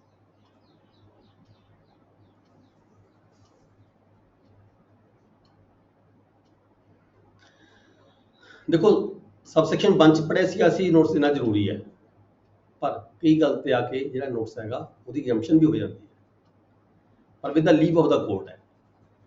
ਕੋਰਟ ਨੂੰ ਐਪਲੀਕੇਸ਼ਨ ਦੇਣੀ ਪਏਗੀ ਵੀ ਮੈਨੂੰ ਇਹ ਜਿਹੜਾ 2 ਮਹੀਨੇ ਦਾ ਜਿਹੜਾ ਨੋਟਿਸ ਹੈਗਾ ਮੈਨੂੰ ਐਗਜ਼ੈਂਪਟ ਕੀਤਾ ਜਾਵੇ, ਮੇਰਾ ਅਰਜੈਂਟ ਕੇਸ ਹੈਗਾ, ਇਹਦੀ ਸੁਣਵਾਈ ਕੀਤੀ ਜਾਵੇ। ਤਾਂ with the leave without serving any notice as required by subsection 1, ਜੇ ਕੋਰਟ ਨੂੰ ਇਜਾਜ਼ਤ ਦਿੰਦੀ ਹੈ, ਠੀਕ ਹੈ, ਤਾਂ ਜਿਹੜਾ ਨੋਟਿਸ ਦੇਣ ਦੀ ਵੀ ਲੋੜ ਵੀ ਨਹੀਂ ਹੈਗੀ, ਜਿਹੜਾ ਦਾਵਾ ਹੈਗਾ ਇੱਦਾਂ ਹੀ ਚੱਲ ਸਕਦਾ ਹੈਗਾ ਜੇ ਕੋਰਟ ਇਜਾਜ਼ਤ ਦਿੰਦੀ ਹੈ। ਨੈਕਸਟ ਹੈਗਾ ਸਬਸੈਕਸ਼ਨ 3 ਦੇ ਵਿੱਚ no suit instituted against the government shall be dismissed. ਸਰਕਾਰ ਦੇ ਖਿਲਾਫ ਕੋਈ ਦਾਵਾ ਦਾਇਰ ਕਰ ਦਿੱਤਾ ਕਿਸੇ ਵਿਅਕਤੀ ਨੇ, ਠੀਕ ਹੈ, ਉਹਨੂੰ ਕਹਿੰਦਾ ਇਸੇ ਬਣਾ ਤੇ ਉਹਨੂੰ ਡਿਸਮਿਸ ਨਹੀਂ ਕੋਰਟ ਕਰ ਸਕਦੀ ਵੀ ਇਹਦੇ ਵਿੱਚ ਜੀ ਤੁਹਾਡੇ dismissed merely by reason of any error defect in the notice, ਵੀ ਤੁਸੀਂ ਨੋਟਿਸ ਦਾ ਦਿੱਤਾ ਸੀਗਾ ਪਰ ਤੁਹਾਡੇ ਨੋਟਿਸ ਵਿੱਚ ਆ ਗਲਤੀ ਸੀਗੀ, ਆ ਨੁਕਸ ਸੀਗਾ, ਐਰਰ ਕੋਈ ਸੀਗੀ, or defect in the notice referred to in subsection 1 if in any notice ਕੀ ਗਲਤੀ ਸੀਗੀ? ਕੋਈ ਨਾਮ ਦੀ ਗਲਤੀ ਪੈ ਗਈ, ਮਾੜੀ ਮੋਟੀ ਕੋਈ ਡਿਸਕ੍ਰਿਪਸ਼ਨ ਦੀ, ਕੋਈ ਰੈਜ਼ੀਡੈਂਸ ਦੀ ਗਲਤੀ ਆ ਗਈ। ਕਹਿੰਦੇ ਇਹ ਨਿੱਕੀਆਂ ਗੱਲਾਂ ਨੂੰ ਦੇਖ ਕੇ ਜਿਹੜਾ ਨੋਟਿਸ ਹੈਗਾ ਦਿੱਤਾ ਜਾਵੇ, ਉਸ ਨੂੰ ਅਸੀਂ ਇਗਨੋਰ ਨਹੀਂ ਕਰਾਂਗੇ, ਉਸ ਨੂੰ ਕੋਰਟ ਇਗਨੋਰ ਨਹੀਂ ਕਰੇਗੀ, ਉਸ ਨੂੰ ਇਹ ਸਮਝੇ ਵੀ ਹਾਂ ਇਸਨੇ ਨੋਟਿਸ ਤਾਂ ਦਿੱਤਾ ਹੈ, ਉਸ ਨੋਟਿਸ ਨੂੰ ਤੁਸੀਂ ਡਿਨਾਈ ਨਹੀਂ ਕਰ ਸਕਦੇ, ਸੂਟ ਨੂੰ ਡਿਸਮਿਸ ਨਹੀਂ ਕੀਤਾ ਜਾ ਸਕਦਾ, ਠੀਕ ਹੈ, ਮਾਮੂਲੀ ਗਲਤੀ ਦੇ ਉੱਪਰ। Then aga section 81 exemption from arrest and personal appearance, ਇਹ ਪ੍ਰੋਟੈਕਸ਼ਨ ਦਿੱਤੀ ਗਈ ਹੈ, ਐਗਜ਼ੈਂਪਸ਼ਨ ਦਿੱਤੀ ਗਈ ਹੈ ਅਰੈਸਟ ਕਰਨ ਤੋਂ ਤੇ ਪਰਸਨਲ ਅਪੀਅਰੈਂਸ ਹੋਣ ਤੋਂ ਕੋਰਟ ਦੇ ਵਿੱਚ। ਇਨ ਏ ਸੂਟ ਇੰਸਟੀਟਿਊਟਡ ਅਗੇਂਸਟ ਏ ਪਬਲਿਕ ਆਫੀਸਰ, ਕੋਈ ਪਬਲਿਕ ਆਫੀਸਰ ਹੈ, ਕਿਸੇ ਡਿਪਾਰਟਮੈਂਟ ਦਾ ਆਫੀਸਰ ਹੈ, ਉਹਦੇ ਖਿਲਾਫ ਕੋਈ ਦਾਵਾ ਦਾਇਰ ਕਰ ਦਿੱਤਾ ਕਿਸੇ ਵਿਅਕਤੀ ਨੇ, ਕਿਸੇ ਡਿਪਾਰਟਮੈਂਟ ਦੇ ਕੰਸਰਨ ਪਰਸਨ ਨੇ ਜਾਂ ਕਿਸੇ ਹੋਰ ਵਿਅਕਤੀ ਨੇ ਬਾਹਰਲੇ ਨੇ, in respect of any act purporting to be done by him in his official capacity, ਉਹਦੀ ਜ਼ਿੰਮੇਵਾਰੀ ਬਣਦੀ ਸੀ ਕੋਈ ਕੰਮ ਕਰਨ ਦੀ ਪਰ ਉਹਨੇ ਨਹੀਂ ਕੀਤਾ ਗਿਆ, ਰੀਜ਼ਨ ਮੇ ਵੀ ਕੀ ਹੋ ਸਕਦਾ ਹੈ, the defendant shall not be liable to arrest, ਤਾਂ ਉਸ ਪਬਲਿਕ ਆਫੀਸਰ ਨੂੰ ਅਰੈਸਟ ਨਹੀਂ ਕੀਤਾ ਜਾ ਸਕਦਾ, nor is property to be attached, ਕਿਉਂਕਿ ਉਹਨੇ ਆਫੀਸ਼ੀਅਲ ਕਪੈਸਿਟੀ 'ਚ ਕੰਮ ਕੀਤਾ ਹੈ, ਉਹਨੂੰ ਅਰੈਸਟ ਨਹੀਂ ਕੀਤਾ ਜਾ ਸਕਦਾ ਤੇ ਉਹਦੀ ਪਰਸਨਲ ਜਿਹੜੀ ਪ੍ਰੋਪਰਟੀ ਹੈ ਉਹਨੂੰ ਵੀ ਅਟੈਚ ਨਹੀਂ ਕੀਤਾ ਜਾ ਸਕਦਾ।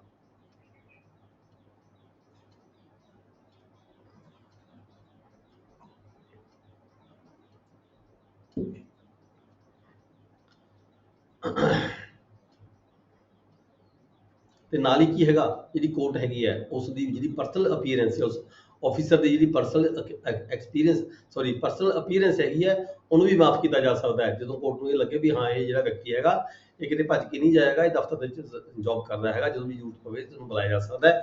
It shall be exempted from the appearing in person, ਉਹਨੂੰ ਉਹਦੀ ਥਾਂ ਤੇ ਕੋਈ ਜਿਹੜਾ ਉਹਦਾ ਵਕੀਲ ਹੈਗਾ, ਅਥਾਰਟੀ ਜਿਹੜਾ ਲੈਟਰ ਲੈ ਕੇ ਕੋਈ ਹੋਰ ਇੰਪਲਾਈ ਵੀ ਪੇਸ਼ ਹੋ ਸਕਦਾ ਹੈ, ਇਸ ਕਰਕੇ ਕੋਰਟ ਜਿਹੜੀ ਹੈਗੀ ਉਹਨੂੰ ਐਗਜ਼ੈਂਪਟ ਕਰ ਸਕਦੀ ਹੈਗੀ, ਕੋਰਟ 'ਚ ਖੁਦ ਪੇਸ਼ ਹੋਣ ਤੋਂ। ਨੈਕਸਟ ਹੈ section 82, execution of a degree.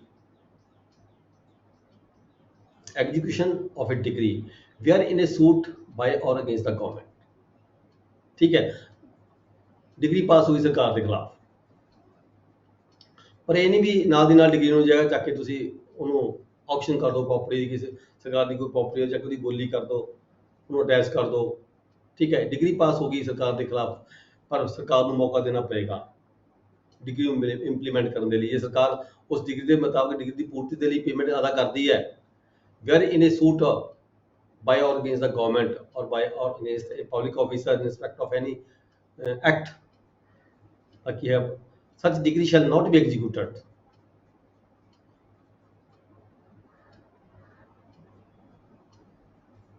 ਜਿਹੜੀ ਡਿਗਰੀ ਹੈਗੀ ਹੈ ਉਹ ਇਮੀਡੀਏਟਲੀ ਐਗਜ਼ੀਕਿਊਟ ਨਹੀਂ ਕੀਤੀ ਜਾ ਸਕਦੀ। ਕਿਉਂ ਨਹੀਂ ਕੀਤੀ ਜਾ ਸਕਦੀ? ਇਹ ਸੈਕੰਡ ਜਿਹੜਾ ਸਬਸੈਕਸ਼ਨ ਹੈਗਾ ਇਹ ਦੱਸਿਆ ਗਿਆ ਹੈਗਾ, execution shall not be issued on any such degree unless it remains unsatisfied for the period of 3 months। ਜੇ 3 ਮਹੀਨੇ ਲੰਘ ਜਾਣ, 3 ਮਹੀਨੇ ਤੱਕ ਵੀ, ਠੀਕ ਹੈ, ਇਸ ਡਿਗਰੀ ਦੇ ਮੁਤਾਬਕ ਜਿਹੜੀ ਹੈਗੀ ਹੈ ਜਿਹੜੀ ਪੈਸੇ ਦੀ ਲੈਣ ਦੇਣ ਸਰਕਾਰ ਨਹੀਂ ਕਰਦੀ, ਜਾਂ ਆਫੀਸਰ ਹੈ ਜਿਹੜਾ ਕੋਈ ਕਾਰਵਾਈ ਨਹੀਂ ਕਰਦਾ, ਡਿਗਰੀ ਪਾਸ ਹੋਈ ਨੂੰ ਵੀ 3 ਮਹੀਨੇ ਹੋ ਗਏ, ਫਿਰ ਉਹ ਜਿਹੜੀ ਡਿਗਰੀ ਹੈਗੀ ਆ ਲਾਗੂ ਕੀਤੀ ਜਾ ਸਕਦੀ ਹੈ। ਔਰ ਡਿਗਰੀ 'ਚ ਕੀ ਹੋ ਸਕਦਾ ਹੈ? ਡਿਗਰੀ 'ਚ ਪ੍ਰੋਪਰਟੀ ਅਟੈਚ ਵੀ ਹੋ ਸਕਦੀ ਹੈ, ਡਿਗਰੀ 'ਚ ਪ੍ਰੋਪਰਟੀ ਸੇਲ ਵੀ ਹੋ ਸਕਦੀ ਹੈ। ਇੱਕ ਕੋਰਟ ਨੇ ਡਿਗਰੀ ਕੀ ਕੀਤੀ ਹੈ, ਇੱਕ ਉਹਦੇ ਮੁਤਾਬਕ ਜਿਹੜੀ ਡਿਗਰੀ ਹੈ ਉਹ ਲਾਗੂ ਹੋ ਸਕਦੀ ਹੈ, ਪਰ 3 ਮਹੀਨੇ ਤੋਂ ਪਹਿਲਾਂ ਜਿਹੜੀ ਡਿਗਰੀ ਹੈ ਉਹ ਲਾਗੂ ਨਹੀਂ ਕੀਤੀ ਜਾ ਸਕਦੀ। ਇਹ ਵੀ ਸਰਕਾਰ ਦੇ ਪੱਖ ਦੇ ਵਿੱਚ ਇੱਕ ਜਿਹੜਾ ਸੈਕਸ਼ਨ ਹੈ 82 ਦਿੱਤਾ ਗਿਆ। ਮਤਲਬ ਕਹਿਣ ਦਾ ਭਾਵ ਇਹ ਹੈਗਾ ਵੀ ਜੇ ਕਿਸੇ ਕੋਲ ਕੋਈ ਮਨੀ ਡਿਗਰੀ ਪਾਸ ਹੋਈ ਕਿਸੇ ਦੇ ਹੱਕ ਦੇ ਵਿੱਚ, ਤਾਂ ਇਮੀਡੀਏਟਲੀ ਚੱਕ ਕੇ ਜਿਹੜੀ ਹੈਗੀ ਆ ਉਹਦੀ ਸੈਲਰੀ ਦਾ ਜਿਹੜਾ ਹੈਡ ਹੈਗਾ, ਸੈਲਰੀ ਅਕਾਊਂਟ ਹੈਗਾ, ਉਹਨੂੰ ਇਮੀਡੀਏਟਲੀ ਜਿਹੜੀ ਐਗਜ਼ੀਕਿਊਟਿੰਗ ਕੋਰਟ ਹੈਗੀ ਆ ਉਹਦੇ ਵੱਲੋਂ ਜਿਹੜਾ ਅਟੈਚ ਨਹੀਂ ਕੀਤਾ ਜਾ ਸਕਦਾ, ਬੰਦ ਨਹੀਂ ਕੀਤਾ ਜਾ ਸਕਦਾ ਜਿਹੜਾ ਅਕਾਊਂਟ ਹੈਗਾ। 3 ਮਹੀਨੇ ਦੀ ਵੇਟ ਕਰਕੇ ਹੀ ਜਿਹੜਾ ਕੋਈ ਅਗਲੀ ਕਾਰਵਾਈ ਕੀਤੀ ਜਾ ਸਕਦੀ ਹੈ।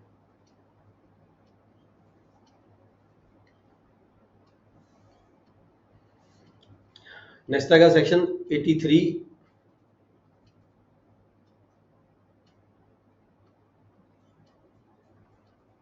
when aliens may sue। Alien ਕਿਹਨੂੰ ਕਿਹਾ ਗਿਆ ਹੈ? ਏਲੀਅਨ ਕਿਸੇ ਬਾਹਰਲੇ ਕੰਟਰੀ ਦੇ ਕਿਸੇ ਸਿਟੀਜ਼ਨ ਨੂੰ ਕਿਹਾ ਗਿਆ। ਏਲੀਅਨ ਦੋ ਤਰ੍ਹਾਂ ਦੇ ਹੁੰਦੇ ਨੇ, ਇੱਕ ਏਲੀਅਨ ਐਨੀਮੀਜ਼ ਹੁੰਦੇ ਨੇ, ਇੱਕ ਏਲੀਅਨ ਫਰੈਂਡਸ ਹੁੰਦੇ ਨੇ।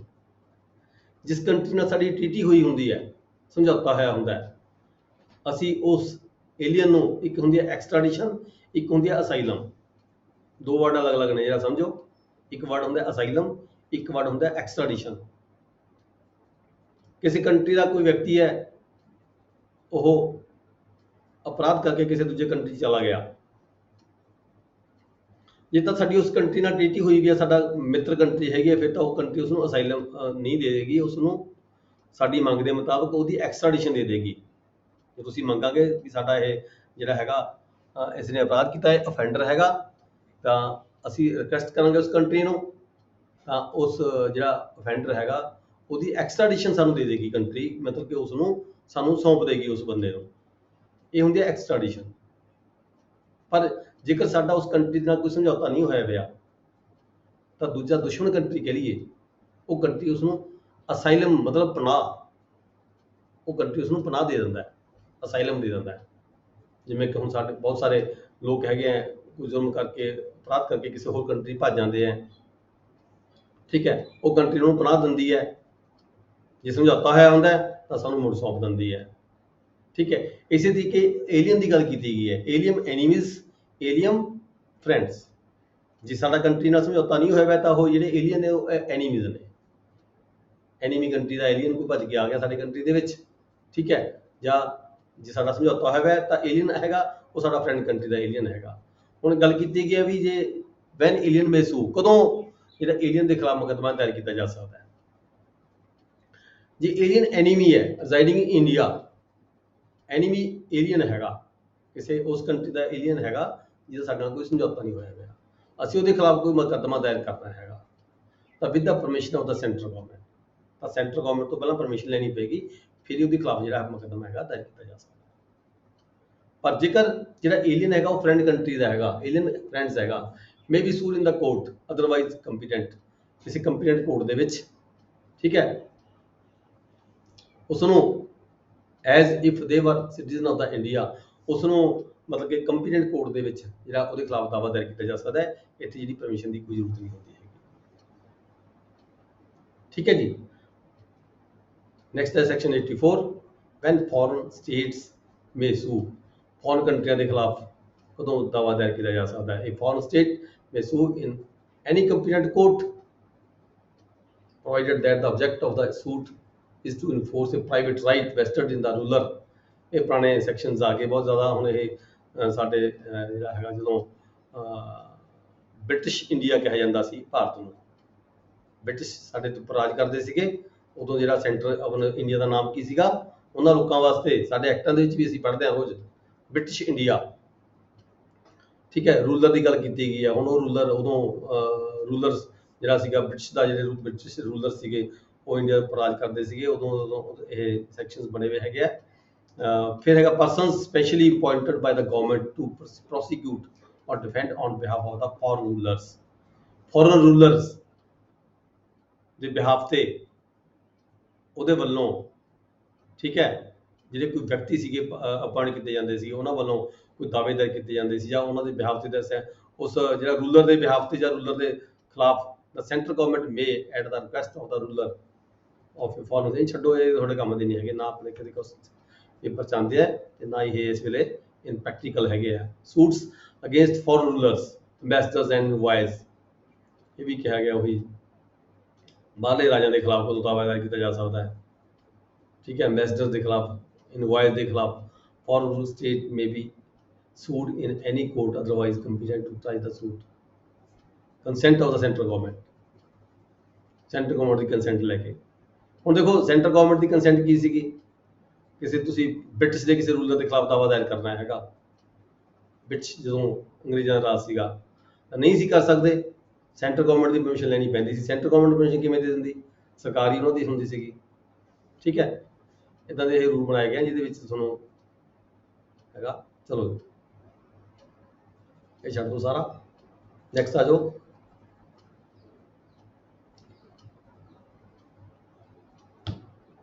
ये जिहड़ा हैगा सैक्शन 88 अपने सिलेबस च नहीं हैगा। नैक्सट है पार्ट 5 स्पैशल प्रोसीडिंग्स, आर्बिट्रेशन। उपर आपां पढ़िया सी कमीशन, कमीशन आपां डिटेल पढ़िया हैगा। एक आर्बिट्रेशन हैगी है, आर्बिट्रेशन की हुंदी है, दो पार्टियां दा आपसी डिस्प्यूट चल रहा है किसी गल नूं लैके। हुण भी जिहड़े हैगे ने कोई एग्रीमेंट होंदा, किसी व्यक्ति ने किसी नूं सरकार ने किसी सरकार के किसी डिपार्टमेंट ने किसी ठेकेदार नूं कोई ठेका देता, किसी जमीन उहदा बनाउण दा, सड़क बनाउण दा ठेका देता या कोई बिल्डिंग बनाउण दा ठेका देता, तो उस एग्रीमेंट दे विच की लिखिया जांदा है। जे कोई डिस्प्यूट पार्टियां विचकार रेज हुंदा है तो पहला वो आर्बीट्रेटर कोल जाएगा, पहला आर्बीट्रेटर देखेगा उस डिस्प्यूट नूं, जेकर आर्बीट्रेशन के कोल कोई गल जाके नहीं निपटदी हैगी दैन सिविल कोर्ट जाएगा। जे आर्बीट्रेटरी डिग्री पास करना हुंदा है, आर्बीट्रेटर कोल डिग्री पास करने का राइट्स हुंदा हैगा। आर्बीट्रेटर कौन हो सकते हैं, ये भी कई बार कोर्टां दे हाई कोर्टां जज भी होंगे हैं, सिविल कोर्टां दे जज भी होंगे हैं, सैशन जज भी होंगे हैं, या कोई एक्सपर्ट भी होंगे हैं किसी डिपार्टमेंट के। मान लो कोई सड़क का है तो चीफ जिहड़े इन्हां दे हैगे इंजीनियर वगैरह होंगे हैं, चीफ इंजीनियर वगैरह होंगे हैं, ठीक है, ये भी आर्बीट्रेटर हो सकते हैं। मतलब कहने का भाव यह है भी सैटलमेंट पहला जी हैगी बाहरले पद्धर ते हो जाता है, कोर्ट के मुकदमा बाहर ही जाए, बाहर ही जाए, पहला जी सैटलमेंट हैगी है ये आर्बीट्रेशन लैवल पर ही हो जाए। ਸੈਕਸ਼ਨ 89 ਕੀ ਕਿਹਾ ਹੈ, ਕਹਿੰਦਾ ਹੈਗਾ settlement of disputes outside the court ਤੋਂ ਬਾਹਰ ਹੀ ਕੰਮ ਨਿਬੜ ਜਾਵੇ। ਠੀਕ ਹੈ, ਫਿਰ it appeals to the court. ਜੇਕਰ ਕੋਰਟ 'ਚ ਮੁਕੱਦਮਾ ਚਲਾ ਵੀ ਗਿਆ ਮੰਨ ਲਓ, ਵੈਸੇ ਤਾਂ ਕਈ ਐਗਰੀਮੈਂਟ ਹੁੰਦੇ ਆ ਜਿਹੜਾ ਪਹਿਲਾਂ ਕੋਰਟ 'ਚ ਮੁਕੱਦਮਾ ਜਾਂਦਾ ਹੀ ਨਹੀਂ, ਪਹਿਲਾਂ ਆਰਬਿਟ੍ਰੇਸ਼ਨ 'ਚ ਜਾਂਦਾ ਹੈ। ਪਰ ਜੇ ਕੋਰਟ ਚਲਾ ਵੀ ਗਿਆ ਤਾਂ ਦੂਜੀ ਪਾਰਟੀ ਜਾ ਕੇ ਕਹਿੰਦੇ ਵੀ ਦੇਖੋ ਜੀ ਇਹਨੇ ਤਾਂ ਆਰਬਿਟ੍ਰੇਸ਼ਨ ਦੀ ਸਾਡੀ ਕਲੌਜ਼ ਹੈਗੀ ਸੀ, ਇਹ ਸਾਡਾ ਐਗਰੀਮੈਂਟ ਹੋਇਆ ਸੀ, ਇੱਥੇ ਆਰਬਿਟ੍ਰੇਸ਼ਨ ਦੀ ਕਲੌਜ਼ ਸੀਗੀ, ਆਰਬਿਟ੍ਰੇਸ਼ਨ ਤਾਂ ਗਿਆ ਹੀ ਨਹੀਂ। ਤਾਂ ਕੋਰਟ ਕੀ ਕਰਦੀ ਹੈ, ਫਿਰ it appeals to the court. Court ਨੂੰ ਲੱਗਦਾ ਹੈਗਾ that there exist elements of settlement, ਵੀ ਇੱਥੇ ਕੁਝ ਆਧਾਰ ਹੈਗਾ, ਕੁਝ ਬਣਦਾ ਹੈਗਾ ਵੀ ਇਹਦੀ ਸੈਟਲਮੈਂਟ ਹੋ ਸਕਦੀ ਹੈ, ਇਹਨਾਂ ਦਾ ਜਿਹੜਾ ਡਿਸਪਿਊਟ ਹੈਗਾ ਇਹਦੀ ਸੈਟਲਮੈਂਟ ਹੋ ਸਕਦੀ ਹੈ, which may be acceptable to the parties, ਜਿਹੜੀਆਂ ਪਾਰਟੀਆਂ ਨੂੰ acceptable ਹੋ ਸਕਦੀ ਹੈ। the court shall formulate the terms of the settlement, ਤਾਂ ਕੋਰਟ ਉਹ ਜਿਹੜਾ ਸੈਟਲਮੈਂਟ ਹੈਗਾ ਉਹਦੀਆਂ ਕੁਝ ਸ਼ਰਤਾਂ ਜਿਹੜੀਆਂ ਤੈਅ ਕਰੇਗੀ ਤੇ ਪਾਰਟੀਆਂ ਨੂੰ ਦੇਵੇਗੀ ਵੀ ਤੁਸੀਂ ਇਹਦੇ ਵਿਸ਼ੇ ਦੇ ਉੱਪਰ ਤੁਸੀਂ ਆਪਦਾ ਇਹਨੂੰ ਬਾਅਦ ਚੋਂ ਓਬਜ਼ਰਵ ਕਰੋ ਤੇ ਫਿਰ ਤੁਸੀਂ ਆਪਦੀ ਜਿਹੜੀ ਹੈਗੀ ਹੈ ਸਾਨੂੰ ਉਹਦੀ ਰਿਪੋਰਟ ਦਿਓ। and after receiving the observations of the party, the court may reformulate the terms of the possible settlement। ਜਿਹੜੀ ਕੋਰਟ ਹੈਗੀ ਹੈ ਸੈਟਲਮੈਂਟ ਦੀਆਂ ਜਿਹੜੀਆਂ ਕੁਝ ਕੰਡੀਸ਼ਨ ਦਿੱਤੀਆਂ ਸੀ ਕੋਰਟ ਨੇ, ਠੀਕ ਹੈ, ਉਹ ਕੰਡੀਸ਼ਨ ਤੋਂ ਬਾਅਦ ਜਦੋਂ ਕੋਰਟ ਕੋਲੇ ਦੁਬਾਰਾ ਪਾਰਟੀਆਂ ਨੇ ਆਪਦੇ ਪੱਖ ਪੇਸ਼ ਕੀਤੇ, ਉਹ 'ਚ ਕੋਈ ਅਮੈਂਡਮੈਂਟ ਜੇ ਕੋਰਟ ਚਾਹੁੰਦੀ ਹੈ ਤਾਂ ਕਰ ਸਕਦੀ ਹੈ, ਕਰਕੇ ਤੇ ਫਿਰ ਕੀ ਹੋਏਗਾ, settlement and refer the same for the arbitration. ਉਹ ਜਿਹੜੀ ਰਿਪੋਰਟ ਹੋਏਗੀ ਜਿਹੜੀ ਕੋਰਟ ਹੈਗੀ ਹੈ ਉਹ ਆਰਬਿਟ੍ਰੇਟਰ ਨੂੰ ਭੇਜੇਗੀ।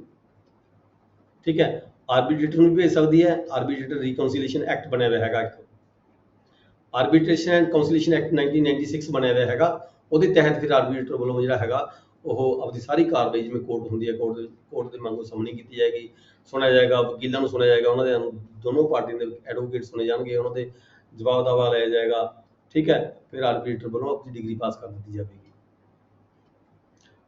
ਜਿਹੜੀ ਕੋਰਟ ਹੈਗੀ ਹੈ ਉਹ ਆਰਬਿਟ੍ਰੇਸ਼ਨ ਦੇ ਲਈ ਕਨਸੀਲੀਏਸ਼ਨ ਦੇ ਲਈ ਮੁਕੱਦਮਾ ਭੇਜ ਸਕਦੀ ਹੈ, ਜਾਂ ਫਿਰ ਜੁਡੀਸ਼ੀਅਲ ਸੈਟਲਮੈਂਟ ਜੇ ਪਾਰਟੀਆਂ ਦੇ ਵਿਚਕਾਰ ਹੁੰਦੀ ਹੈ ਤਾਂ ਲੋਕ ਅਦਾਲਤ ਨੂੰ ਵੀ ਜਿਹੜਾ ਮੁਕੱਦਮਾ ਹੈਗਾ ਉਹ ਭੇਜਿਆ ਜਾ ਸਕਦਾ ਹੈ। ਲੋਕ ਅਦਾਲਤ ਕਿਹੜੇ ਐਕਟ ਦੇ ਤਹਿਤ ਕੰਮ ਕਰਦੀਆਂ ਨੇ, ਲੋਕ ਅਦਾਲਤਾਂ ਕੰਮ ਕਰਦੀਆਂ ਲੀਗਲ ਸਰਵਿਸ ਅਥਾਰਟੀ ਐਕਟ 1987 ਬਣਿਆ ਹੋਇਆ, ਜਿਹੜਾ ਲੀਗਲ ਸਰਵਿਸ ਅਥਾਰਟੀ ਐਕਟ 1987 ਜਿਹੜਾ ਬਣਿਆ ਹੋਇਆ, ਉਸ ਐਕਟ ਦੇ ਤਹਿਤ ਜਿਹੜੀਆਂ ਲੋਕ ਅਦਾਲਤਾਂ ਕੰਮ ਕਰਦੀਆਂ ਨੇ। ਜਿਹੜਾ ਮੁਕੱਦਮਾ ਹੈਗਾ ਪਾਰਟੀਆਂ ਦਾ ਡਿਸਪਿਊਟ ਹੈਗਾ ਉਹ ਲੋਕ ਅਦਾਲਤ ਨੂੰ ਭੇਜਿਆ ਜਾ ਸਕਦਾ ਹੈ, ਜਾਂ ਫਿਰ ਜਿਹੜੀ ਕੋਰਟ ਹੈਗੀ ਕਿਸੇ ਸਾਲਸ ਨੂੰ ਵੀ ਮੈਡੀਏਸ਼ਨ ਵੀ ਨਿਯੁਕਤ ਕਰ ਸਕਦੀ ਹੈ। ਮੈਡੀਏਸ਼ਨ ਨੂੰ ਨਿਯੁਕਤ ਕਰਕੇ ਵੀ ਜਿਹੜਾ ਮੁਕੱਦਮਾ ਹੈਗਾ ਪਾਰਟੀਆਂ ਨੂੰ ਆਪਸੀ ਸਮਝੌਤਾ ਕਰਾਇਆ ਜਾ ਸਕਦਾ ਹੈ। ਵੇਅਰ ਅਗਲਾ ਸਬਸੈਕਸ਼ਨ 2 ਹੈਗਾ where a dispute has been referred to the arbitration or reconciliation. ਇਹ ਕਿਹਾ ਗਿਆ ਵੀ ਜੇ ਜਿਹੜਾ ਮੁਕੱਦਮਾ ਹੈਗਾ ਆਰਬਿਟ੍ਰੇਸ਼ਨ ਕੋਲ ਭੇਜਿਆ ਗਿਆ ਹੋਵੇ ਜਾਂ ਕੰਸੀਲੀਏਸ਼ਨ ਕੋਲ ਭੇਜਿਆ ਗਿਆ ਹੋਵੇ ਤਾਂ ਕੀ ਹੋਏਗਾ, ਕਿਹੜੀਆਂ ਪ੍ਰੋਵੀਜ਼ਨਾਂ ਲਾਗੂ ਹੋਣਗੀਆਂ, ਉਹ ਆਪਾਂ ਗੱਲ ਕਰ ਚੁੱਕੇ ਹਾਂ। ਆਰਬਿਟ੍ਰੇਸ਼ਨ ਐਂਡ ਕੰਸੀਲੀਏਸ਼ਨ ਐਕਟ 1996 ਦੇ ਤਹਿਤ ਜਿਹੜੀ ਹੈਗੀ ਹੈ ਕਾਰਵਾਈ ਕੀਤੀ ਜਾਵੇਗੀ। ਜੇ ਲੋਕਲ ਦਾ ਅਦਾਲਤ ਕੋਲ ਮੁਕੱਦਮਾ ਭੇਜਿਆ ਗਿਆ ਤਾਂ ਲੀਗਲ ਸਰਵਿਸ ਅਥਾਰਟੀ ਐਕਟ 1987 ਬਣਾਇਆ ਗਿਆ, ਉਹਦੇ ਤਹਿਤ ਕਾਰਵਾਈ ਹੋਏਗੀ। ਜੇਕਰ ਫਾਰ ਜੁਡੀਸ਼ੀਅਲ ਸੈਟਲਮੈਂਟ ਲਈ ਭੇਜਿਆ ਗਿਆ ਤਾਂ ਵੀ ਲੋਕ ਅਦਾਲਤ ਵਾਲਾ ਜਿਹੜਾ ਲੀਗਲ ਸਰਵਿਸ ਅਥਾਰਟੀ ਐਕਟ ਲਾਗੂ ਹੁੰਦਾ ਹੈ। ਪਰ ਜੇਕਰ ਮੁਕੱਦਮਾ ਭੇਜਿਆ ਗਿਆ ਕਿਸੇ ਮੀਡੀਏਟਰ ਕੋਲੇ, ਕਿਸੇ ਸਾਲਸ ਕੋਲੇ, ਤਾਂ ਕੰਪਰੋਮਾਈਜ਼ ਦੀ ਗੱਲ ਕੀਤੀ ਜਾਂਦੀ ਹੈ। ਤਾਂ court shall effect a compromise between the parties, ਤਾਂ ਪਾਰਟੀਆਂ ਦੇ ਵਿਚਕਾਰ ਜਿਹੜਾ ਹੈਗਾ ਸਮਝੌਤਾ ਕਰਾਉਣ ਦੀ ਗੱਲ ਕੀਤੀ ਜਾਂਦੀ ਹੈ। ਇੱਥੇ ਕੋਈ ਡਿਗਰੀ ਪਾਸ ਨਹੀਂ ਹੁੰਦੀ ਹੈਗੀ, ਪਹਿਲੇ ਕੇਸ ਦੇ ਵਿੱਚ, ਦੂਜੇ ਕੇਸ 'ਚ ਡਿਗਰੀ ਪਾਸ ਹੋਏਗੀ, ਤੀਜੇ ਕੇਸ 'ਚ ਵੀ ਡਿਗਰੀ ਪਾਸ ਹੋਏਗੀ, ਚੌਥੇ ਕੇਸ 'ਚ ਡਿਗਰੀ ਪਾਸ ਨਹੀਂ ਹੁੰਦੀ। ਚੌਥੇ ਕੇਸ ਦੇ ਵਿੱਚ ਤਾਂ ਸਾਲਸ ਜਿਹੜੇ ਹੈਗੇ ਆ ਸਮਝੌਤਾ ਕਰਾਉਂਦੇ ਆ, ਸਮਝੌਤਾ ਨਾਮਾ ਲਿਖ ਕੇ ਦਿੱਤਾ ਜਾਂਦਾ ਹੈ ਪਾਰਟੀਆਂ ਵੱਲੋਂ। ਠੀਕ ਹੈ, ਉਹਦੇ ਮੁਤਾਬਕ ਜਿਹੜੀ ਡਿਗਰੀ ਹੈਗੀ ਆ ਪਾਸ ਕਰ ਦਿੱਤੀ ਜਾਂਦੀ ਹੈ। ਤੇ ਜਿਹੜੀ ਡਿਗਰੀ ਜਿਹੜਾ ਸਮਝੌਤਾ ਨਾਮਾ ਹੁੰਦਾ ਹੈ ਕੰਪਰੋਮਾਈਜ਼ ਹੁੰਦਾ, that will be the part of the degree.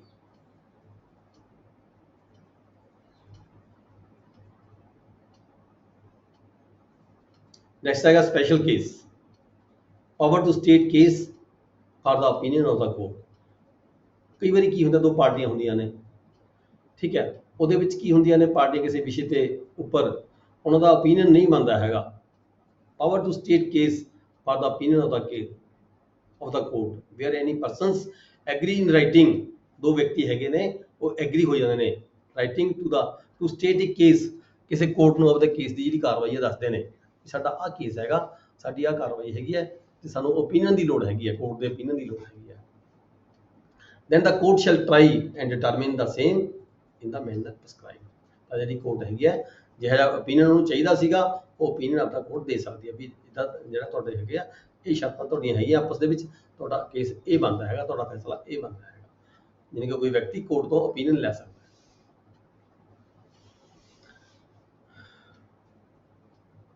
Next है section 91 public nuisance and other wrongful acts affecting the public. जे कोई व्यक्ति ਨੂੰ लगता है भी पब्लिक न्यूसेंस हो रही है, कोई व्यक्ति कोई काम ऐसा कर रहा है जिहदे नाल जिहड़ी आम जनता ਨੂੰ ਜਿਹੜੀ परेशानी हो रही है, the public a suit for a declaration and injunction ਤਾਂ ਕੋਰਟ ਦੇ ਵਿੱਚੋਂ ਕੋਈ ਡਿਗਰੀ ਲਈ ਜਾ ਸਕਦੀ ਹੈ, ਇੰਜੈਕਸ਼ਨ ਲਿਆ ਜਾ ਸਕਦਾ ਹੈ ਵੀ ਜਿਹੜਾ ਬੰਦਾ ਇਹ ਕੰਮ ਕਰ ਰਿਹਾ ਹੈਗਾ ਇਹ ਸਾਰੀ ਗਲੀ ਦੇ ਵਿੱਚ ਆ ਦਿੱਕਤ ਕ੍ਰੀਏਟ ਕਰ ਰਿਹਾ ਸਾਰੇ ਬੰਦਿਆਂ ਲਈ ਤੇ ਸਾਰਿਆਂ ਨੂੰ ਪਰੇਸ਼ਾਨੀ ਹੈਗੀ ਹੈ, ਤਾਂ ਜਿਹੜਾ ਐਸਾ ਮੁਕੱਦਮਾ ਦਾਇਰ ਕਿਵੇਂ ਹੋਏਗਾ? ਬਾਈ ਦਾ ਐਡਵੋਕੇਟ ਜਨਰਲ। ਐਡਵੋਕੇਟ ਜਨਰਲ ਦੇ ਵੱਲੋਂ ਐਸਾ ਮੁਕੱਦਮਾ ਦਾਇਰ ਕੀਤਾ ਜਾਂਦਾ, ਉਹਨੂੰ ਰਿਕਵੈਸਟ ਕੀਤੀ ਜਾਂਦੀ ਹੈ with the leave of the court by 2 or more persons, ਜਾਂ 2 ਤੋਂ ਵੱਧ ਵਿਅਕਤੀ ਮਿਲ ਕੇ, ਠੀਕ ਹੈ, ਕੋਰਟ ਦੀ ਮਨਜ਼ੂਰੀ ਲੈ ਕੇ ਮੁਕੱਦਮਾ ਦਾਇਰ ਕਰ ਸਕਦੇ ਨੇ। ਤੇ ਕੋਈ ਵਿਅਕਤੀ ਜੇ ਨਿਊਸੈਂਸ ਕ੍ਰੀਏਟ ਕਰਦਾ ਹੈ ਕਿਸੇ ਰਸਤੇ ਦੇ ਵਿੱਚ, ਕਿਸੇ ਗਲੀ 'ਚ, ਕਿਸੇ ਮੁਹੱਲੇ ਦੇ ਵਿੱਚ, ਕਿਸੇ ਪਬਲਿਕ ਪਲੇਸ ਦੇ ਉੱਪਰ, ਠੀਕ ਹੈ, ਤਾਂ ਉਹਦੇ ਖਿਲਾਫ ਜਿਹੜੀ ਹੈਗੀ ਇੰਜੈਕਸ਼ਨ ਦੀ ਡਿਗਰੀ ਲਈ ਜਾ ਸਕਦੀ ਹੈ।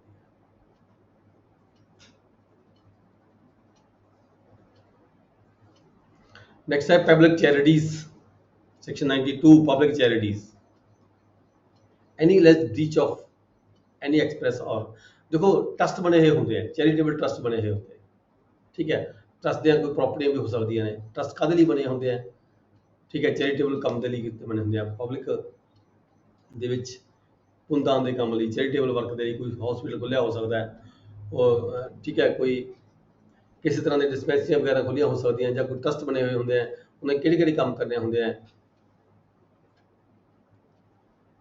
ਤਾਂ ਉਹਦੇ ਵਿੱਚ ਜੇ ਕੋਈ ਵਿਅਕਤੀ ਰਿਲੀਜੀਅਸ ਨੇਚਰ ਦਾ ਕੋਈ ਟਰਸਟ ਬਣਿਆ ਹੋਇਆ ਹੈ created for the public purpose of a charitable or religious nature where the directions of the court is deemed necessary for the administration of any such trust, the advocate general or 2 or more persons, 2 ਜਾਂ 2 ਤੋਂ ਵੱਧ ਵਿਅਕਤੀ ਲੱਗਦਾ ਉਹਨੂੰ ਜਿਹੜੇ trust ਹੈ property ਨਾਲ ਕੰਮ ਨਹੀਂ ਕਰ ਰਿਹਾ ਹੈਗਾ, ਠੀਕ ਹੈ, ਤਾਂ ਉਹਦੇ 'ਚ ਕੋਈ ਦਖਲਅੰਦਾਜ਼ੀ ਕਰਨਾ ਚਾਹੁੰਦੇ ਆ, ਜਾਂ ਐਡਵੋਕੇਟ ਜਨਰਲ ਉਸ ਟਰਸਟ ਦੇ ਅਗੇਂਸਟ ਕੋਰਟ ਜਾ ਸਕਦਾ ਹੈ, ਜਾਂ ਫਿਰ 2 ਜਾਂ 2 ਤੋਂ ਵੱਧ ਵਿਅਕਤੀ may institute a suit whether contentious or not in the principal civil court or original jurisdiction to obtain a degree।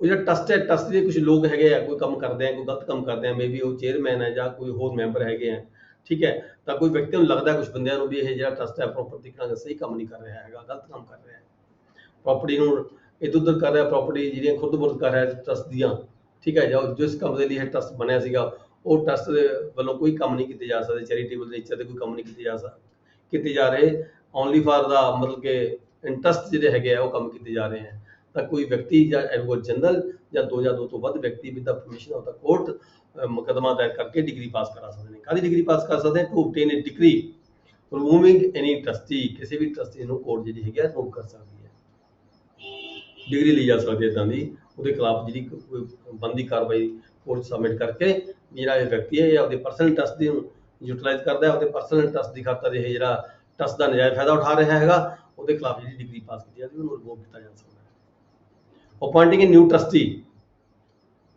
ਇਹ ਵੀ ਡਿਗਰੀ ਲਈ ਜਾ ਸਕਦੇ ਵੀ ਨਵਾਂ ਟਰਸਟੀ ਨਿਯੁਕਤ ਕੀਤਾ ਜਾਵੇ। ਵੈਸਟਿੰਗ ਐਨੀ ਪ੍ਰੋਪਰਟੀ ਇਨ ਏ ਟਰਸਟੀ, ਵੈਸਟਿੰਗ ਐਨੀ ਪ੍ਰੋਪਰਟੀ ਇਨ ਏ ਟਰਸਟੀ, ਪ੍ਰੋਪਰਟੀ ਦੇ ਸੰਬੰਧ ਵਿੱਚ protecting a trustee who has been removed, ਜਿਹੜੇ ਟਰਸਟੀ ਨੂੰ ਰਿਮੂਵ ਕੀਤਾ ਗਿਆ ਉਹਦੇ ਕੋਲ ਕੋਈ ਕਬਜ਼ਾ ਹੈ, ਕੋਈ ਜ਼ਮੀਨ ਹੈ, ਉਹਦੇ ਕੋਲ ਹੈਗੀ ਹੈ ਪ੍ਰੋਪਰਟੀ, ਕੋਈ ਹੈਗੀ ਹੈ, ਉਹਦੇ ਕੋਲ ਗੱਡੀ ਹੈ ਟਰਸਟ ਦੀ, ਠੀਕ ਹੈ, ਉਹ ਤੋਂ ਵਾਪਸ ਲੈਣੀ ਹੈਗੀ ਹੈ, ਇੱਦਾਂ ਦੀ ਕੋਈ ਪ੍ਰੋਪਰਟੀ ਤੋਂ ਵਾਪਸ ਲੈਣ ਸੰਬੰਧ ਵਿੱਚ ਡਿਲੀਵਰੀ ਆਫ ਦਾ ਪੋਜੈਸ਼ਨ, ਉਹ ਪ੍ਰੋਪਰਟੀ ਦਾ ਜਾਂ ਕਿਸੇ ਚੀਜ਼ ਦਾ ਕਬਜ਼ਾ ਲੈਣ ਦੀ ਖਾਤਰ ਵੀ ਜਿਹੜੀ ਡਿਗਰੀਆਂ ਦੇਈ ਜਾ ਸਕਦੀ ਹੈ ਉਹਦੇ ਖਿਲਾਫ। Directing accounts and inquiries, court direct ਕਰ ਸਕਦੀ ਹੈ ਅਕਾਊਂਟਸ ਚੈੱਕ ਕਰਨ ਦੀ ਖਾਤਰ, ਜਾਂ ਇਨਕੁਆਇਰੀ ਵੀ ਕੀਤੀ ਜਾ ਸਕਦੀ ਹੈ। ਡਿਕਲੇਅਰਿੰਗ ਵਾਟ ਪ੍ਰਪੋਰਸ਼ਨਸ, authorizing the whole or any part of the trust property to be let sold, ਵੀ ਅਥਾਰਟੀ ਦੇ ਸਕਦੀ ਹੈ ਵੀ ਇਹ ਪ੍ਰੋਪਰਟੀ ਦੀ ਜਿਹੜੀ ਇਹ ਲੈਂਡ ਹੈਗੀ ਹੈ ਇਹਨੂੰ ਸੇਲ ਕਰ ਦਿੱਤਾ ਜਾਵੇ, ਜਾਂ ਇਹਨੂੰ ਕਿਰਾਏ ਤੇ ਦੇ ਦਿੱਤਾ ਜਾਵੇ, ਮੌਰਗੇਜ ਕਰ ਦਿੱਤਾ ਜਾਵੇ, ਐਕਸਚੇਂਜ ਕਰ ਦਿੱਤਾ ਜਾਵੇ। ਜਿਵੇਂ ਕਿ ਅਸੀਂ ਦੇਖਦੇ ਹਾਂ ਆਪਣੇ ਕੋਲ ਕਈ ਵਾਰੀ ਕੀ ਹੁੰਦਾ ਹੈ ਟਰਸਟ ਪ੍ਰੋਪਰਟੀਆਂ ਦੇ ਜਿਹੜੀ ਆ ਜਾਂਦੀਆਂ ਨੇ ਵੀ ਰਜਿਸਟਰੀ ਕਰ ਦਿਓ, ਇਹ ਕਰ ਦਿਓ, ਠੀਕ ਹੈ, ਇਸ ਕਰਕੇ ਇਹ ਦੇਖੋ ਆਪਾਂ ਪੜਾਂਗੇ ਤੁਹਾਡੇ ਪ੍ਰੈਕਟੀਕਲ 'ਚ ਰੂਟੀਨ 'ਚ ਵੀ ਕੰਮ ਆਏਗਾ। ਜਿਹੜਾ ਸੈਕਸ਼ਨ ਹੈਗਾ ਕੀ ਹੁੰਦਾ ਕੋਰਟ ਦੀ ਪਰਮਿਸ਼ਨ ਲੈਣੀ ਜ਼ਰੂਰੀ ਹੁੰਦੀ ਹੈ। Authorising the whole or any part of the trust property to be let, किराए ते देनी है, सेल करनी है, मॉडगेज करनी है, एक्सचेंज करनी है, तबादला करना है, ठीक है, ताकि कोर्ट डायरेक्शन दिंदी है। सेटलिंग ए स्कीम, कोई स्कीम सेटल करनी है, ग्रांटिंग सच फर्दर और other relief, religious endowment act 1863 ਬਣਿਆ ਹੋਇਆ ਹੈਗਾ। ਜੇ ਕੋਈ ਜਿਹੜਾ ਐਕਟ ਹੈਗਾ, ਕੋਈ ਟਰਸਟ ਬਣਿਆ ਹੋਇਆ ਹੈਗਾ, ਉਹ ਰਿਲੀਜੀਅਸ ਐਂਡੋਮੈਂਟ ਐਕਟ 1863 ਬਣਿਆ ਹੋਇਆ ਇੱਕ, ਉਸ ਐਕਟ ਦੇ ਤਹਿਤ ਜਿਹੜੇ ਇਹ ਟਰਸਟ ਜਿਹੜੇ ਰਜਿਸਟਰ ਕੀਤੇ ਜਾਂਦੇ ਨੇ, ਜਿਹੜੇ ਇਹ ਟਰਸਟ ਰਜਿਸਟਰ ਹੋਏ ਹੁੰਦੇ ਨੇ, ਇਹਨੂੰ ਸਟੈਂਪ ਡਿਊਟੀ ਵਗੈਰਾ ਵੀ ਮਾਫ ਹੋਈ ਹੁੰਦੀ ਹੈ, ਕਿਉਂਕਿ ਇਨਕਮ ਟੈਕਸ ਐਕਟ ਦੀ ਸੈਕਸ਼ਨ ਧਾਰਾ 10 ਦੇ ਤਹਿਤ ਜਿਹੜੀ ਹੈਗੀ ਇਹਨਾਂ ਨੂੰ ਜਿਹੜਾ ਇਨਕਮ ਟੈਕਸ ਉਹ ਵੀ ਮਾਫ ਹੁੰਦਾ ਹੈਗਾ। ਜਿਹੜੇ ਟਰਸਟ ਹੁੰਦੇ ਨੇ ਉਹ ਰਿਲੀਜੀਅਸ ਐਂਡੋਮੈਂਟ ਐਕਟ 1863 ਦੇ ਤਹਿਤ ਜਿਹੜੇ ਰਜਿਸਟਰ ਹੋਏ ਹੁੰਦੇ ਆ। No suit claiming any of the relief specified in subsequent 1 shall be instituted in respect of any such trust as is therein referred to except alter the original.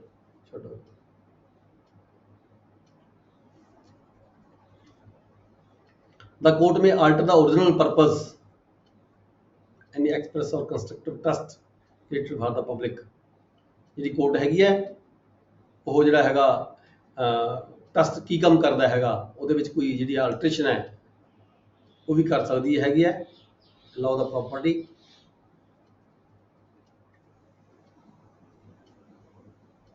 income of such trust or any portion thereof to be applied CPRIS one or more of the following circumstances।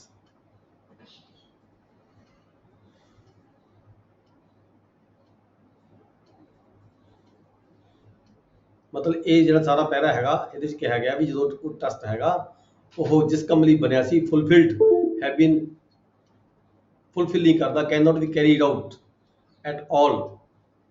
Instrument 'ਚ ਕੀ ਕਿਹਾ ਗਿਆ ਸੀਗਾ, ਉਹ ਜਿਹੜਾ ਕੰਮ ਹੈ ਉਹ ਨਹੀਂ ਕਰਦਾ ਹੈਗਾ, ਤਾਂ ਜੋ ਜਿਹੜੀ ਕੋਰਟ ਹੈਗੀ ਆ ਉਹਦੇ ਵਿੱਚ ਜਿਹੜਾ ਹੈਗਾ ਉਹਦਾ ਇੰਸਟਰੂਮੈਂਟ ਬਣਿਆ ਹੋਇਆ ਹੈਗਾ, ਉਹਦੇ ਵਿੱਚ ਵੀ ਤਬਦੀਲੀ ਕੀਤੀ ਜਾ ਸਕਦੀ ਹੈ, ਉਹਦੇ ਕੰਮਾਂ ਕਾਰਾਂ ਵਿੱਚ ਵੀ ਤਬਦੀਲੀ ਕੀਤੀ ਜਾ ਸਕਦੀ ਹੈ, ਆਲਟਰੇਸ਼ਨ ਵੀ ਕੀਤੀ ਜਾ ਸਕਦੀ ਹੈਗੀ।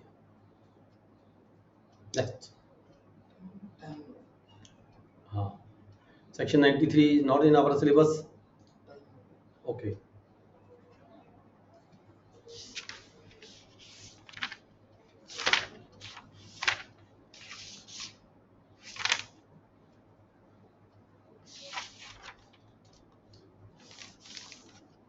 ਜਿਹੜਾ ਅੱਜ ਦਾ ਲੈਕਚਰ ਜੀ ਆਪਾਂ ਇੱਥੇ ਖਤਮ ਕਰਾਂਗੇ। ਕਿਸ ਦਾ ਕੋਈ ਕੁਐਸਚਨ ਹੈ ਕਰ ਸਕਦਾ ਹੈ ਜੀ।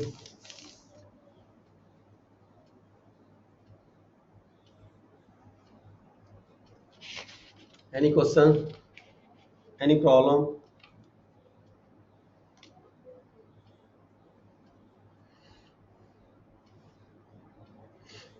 ठीक है जी, okay, then class is over, thank you very much।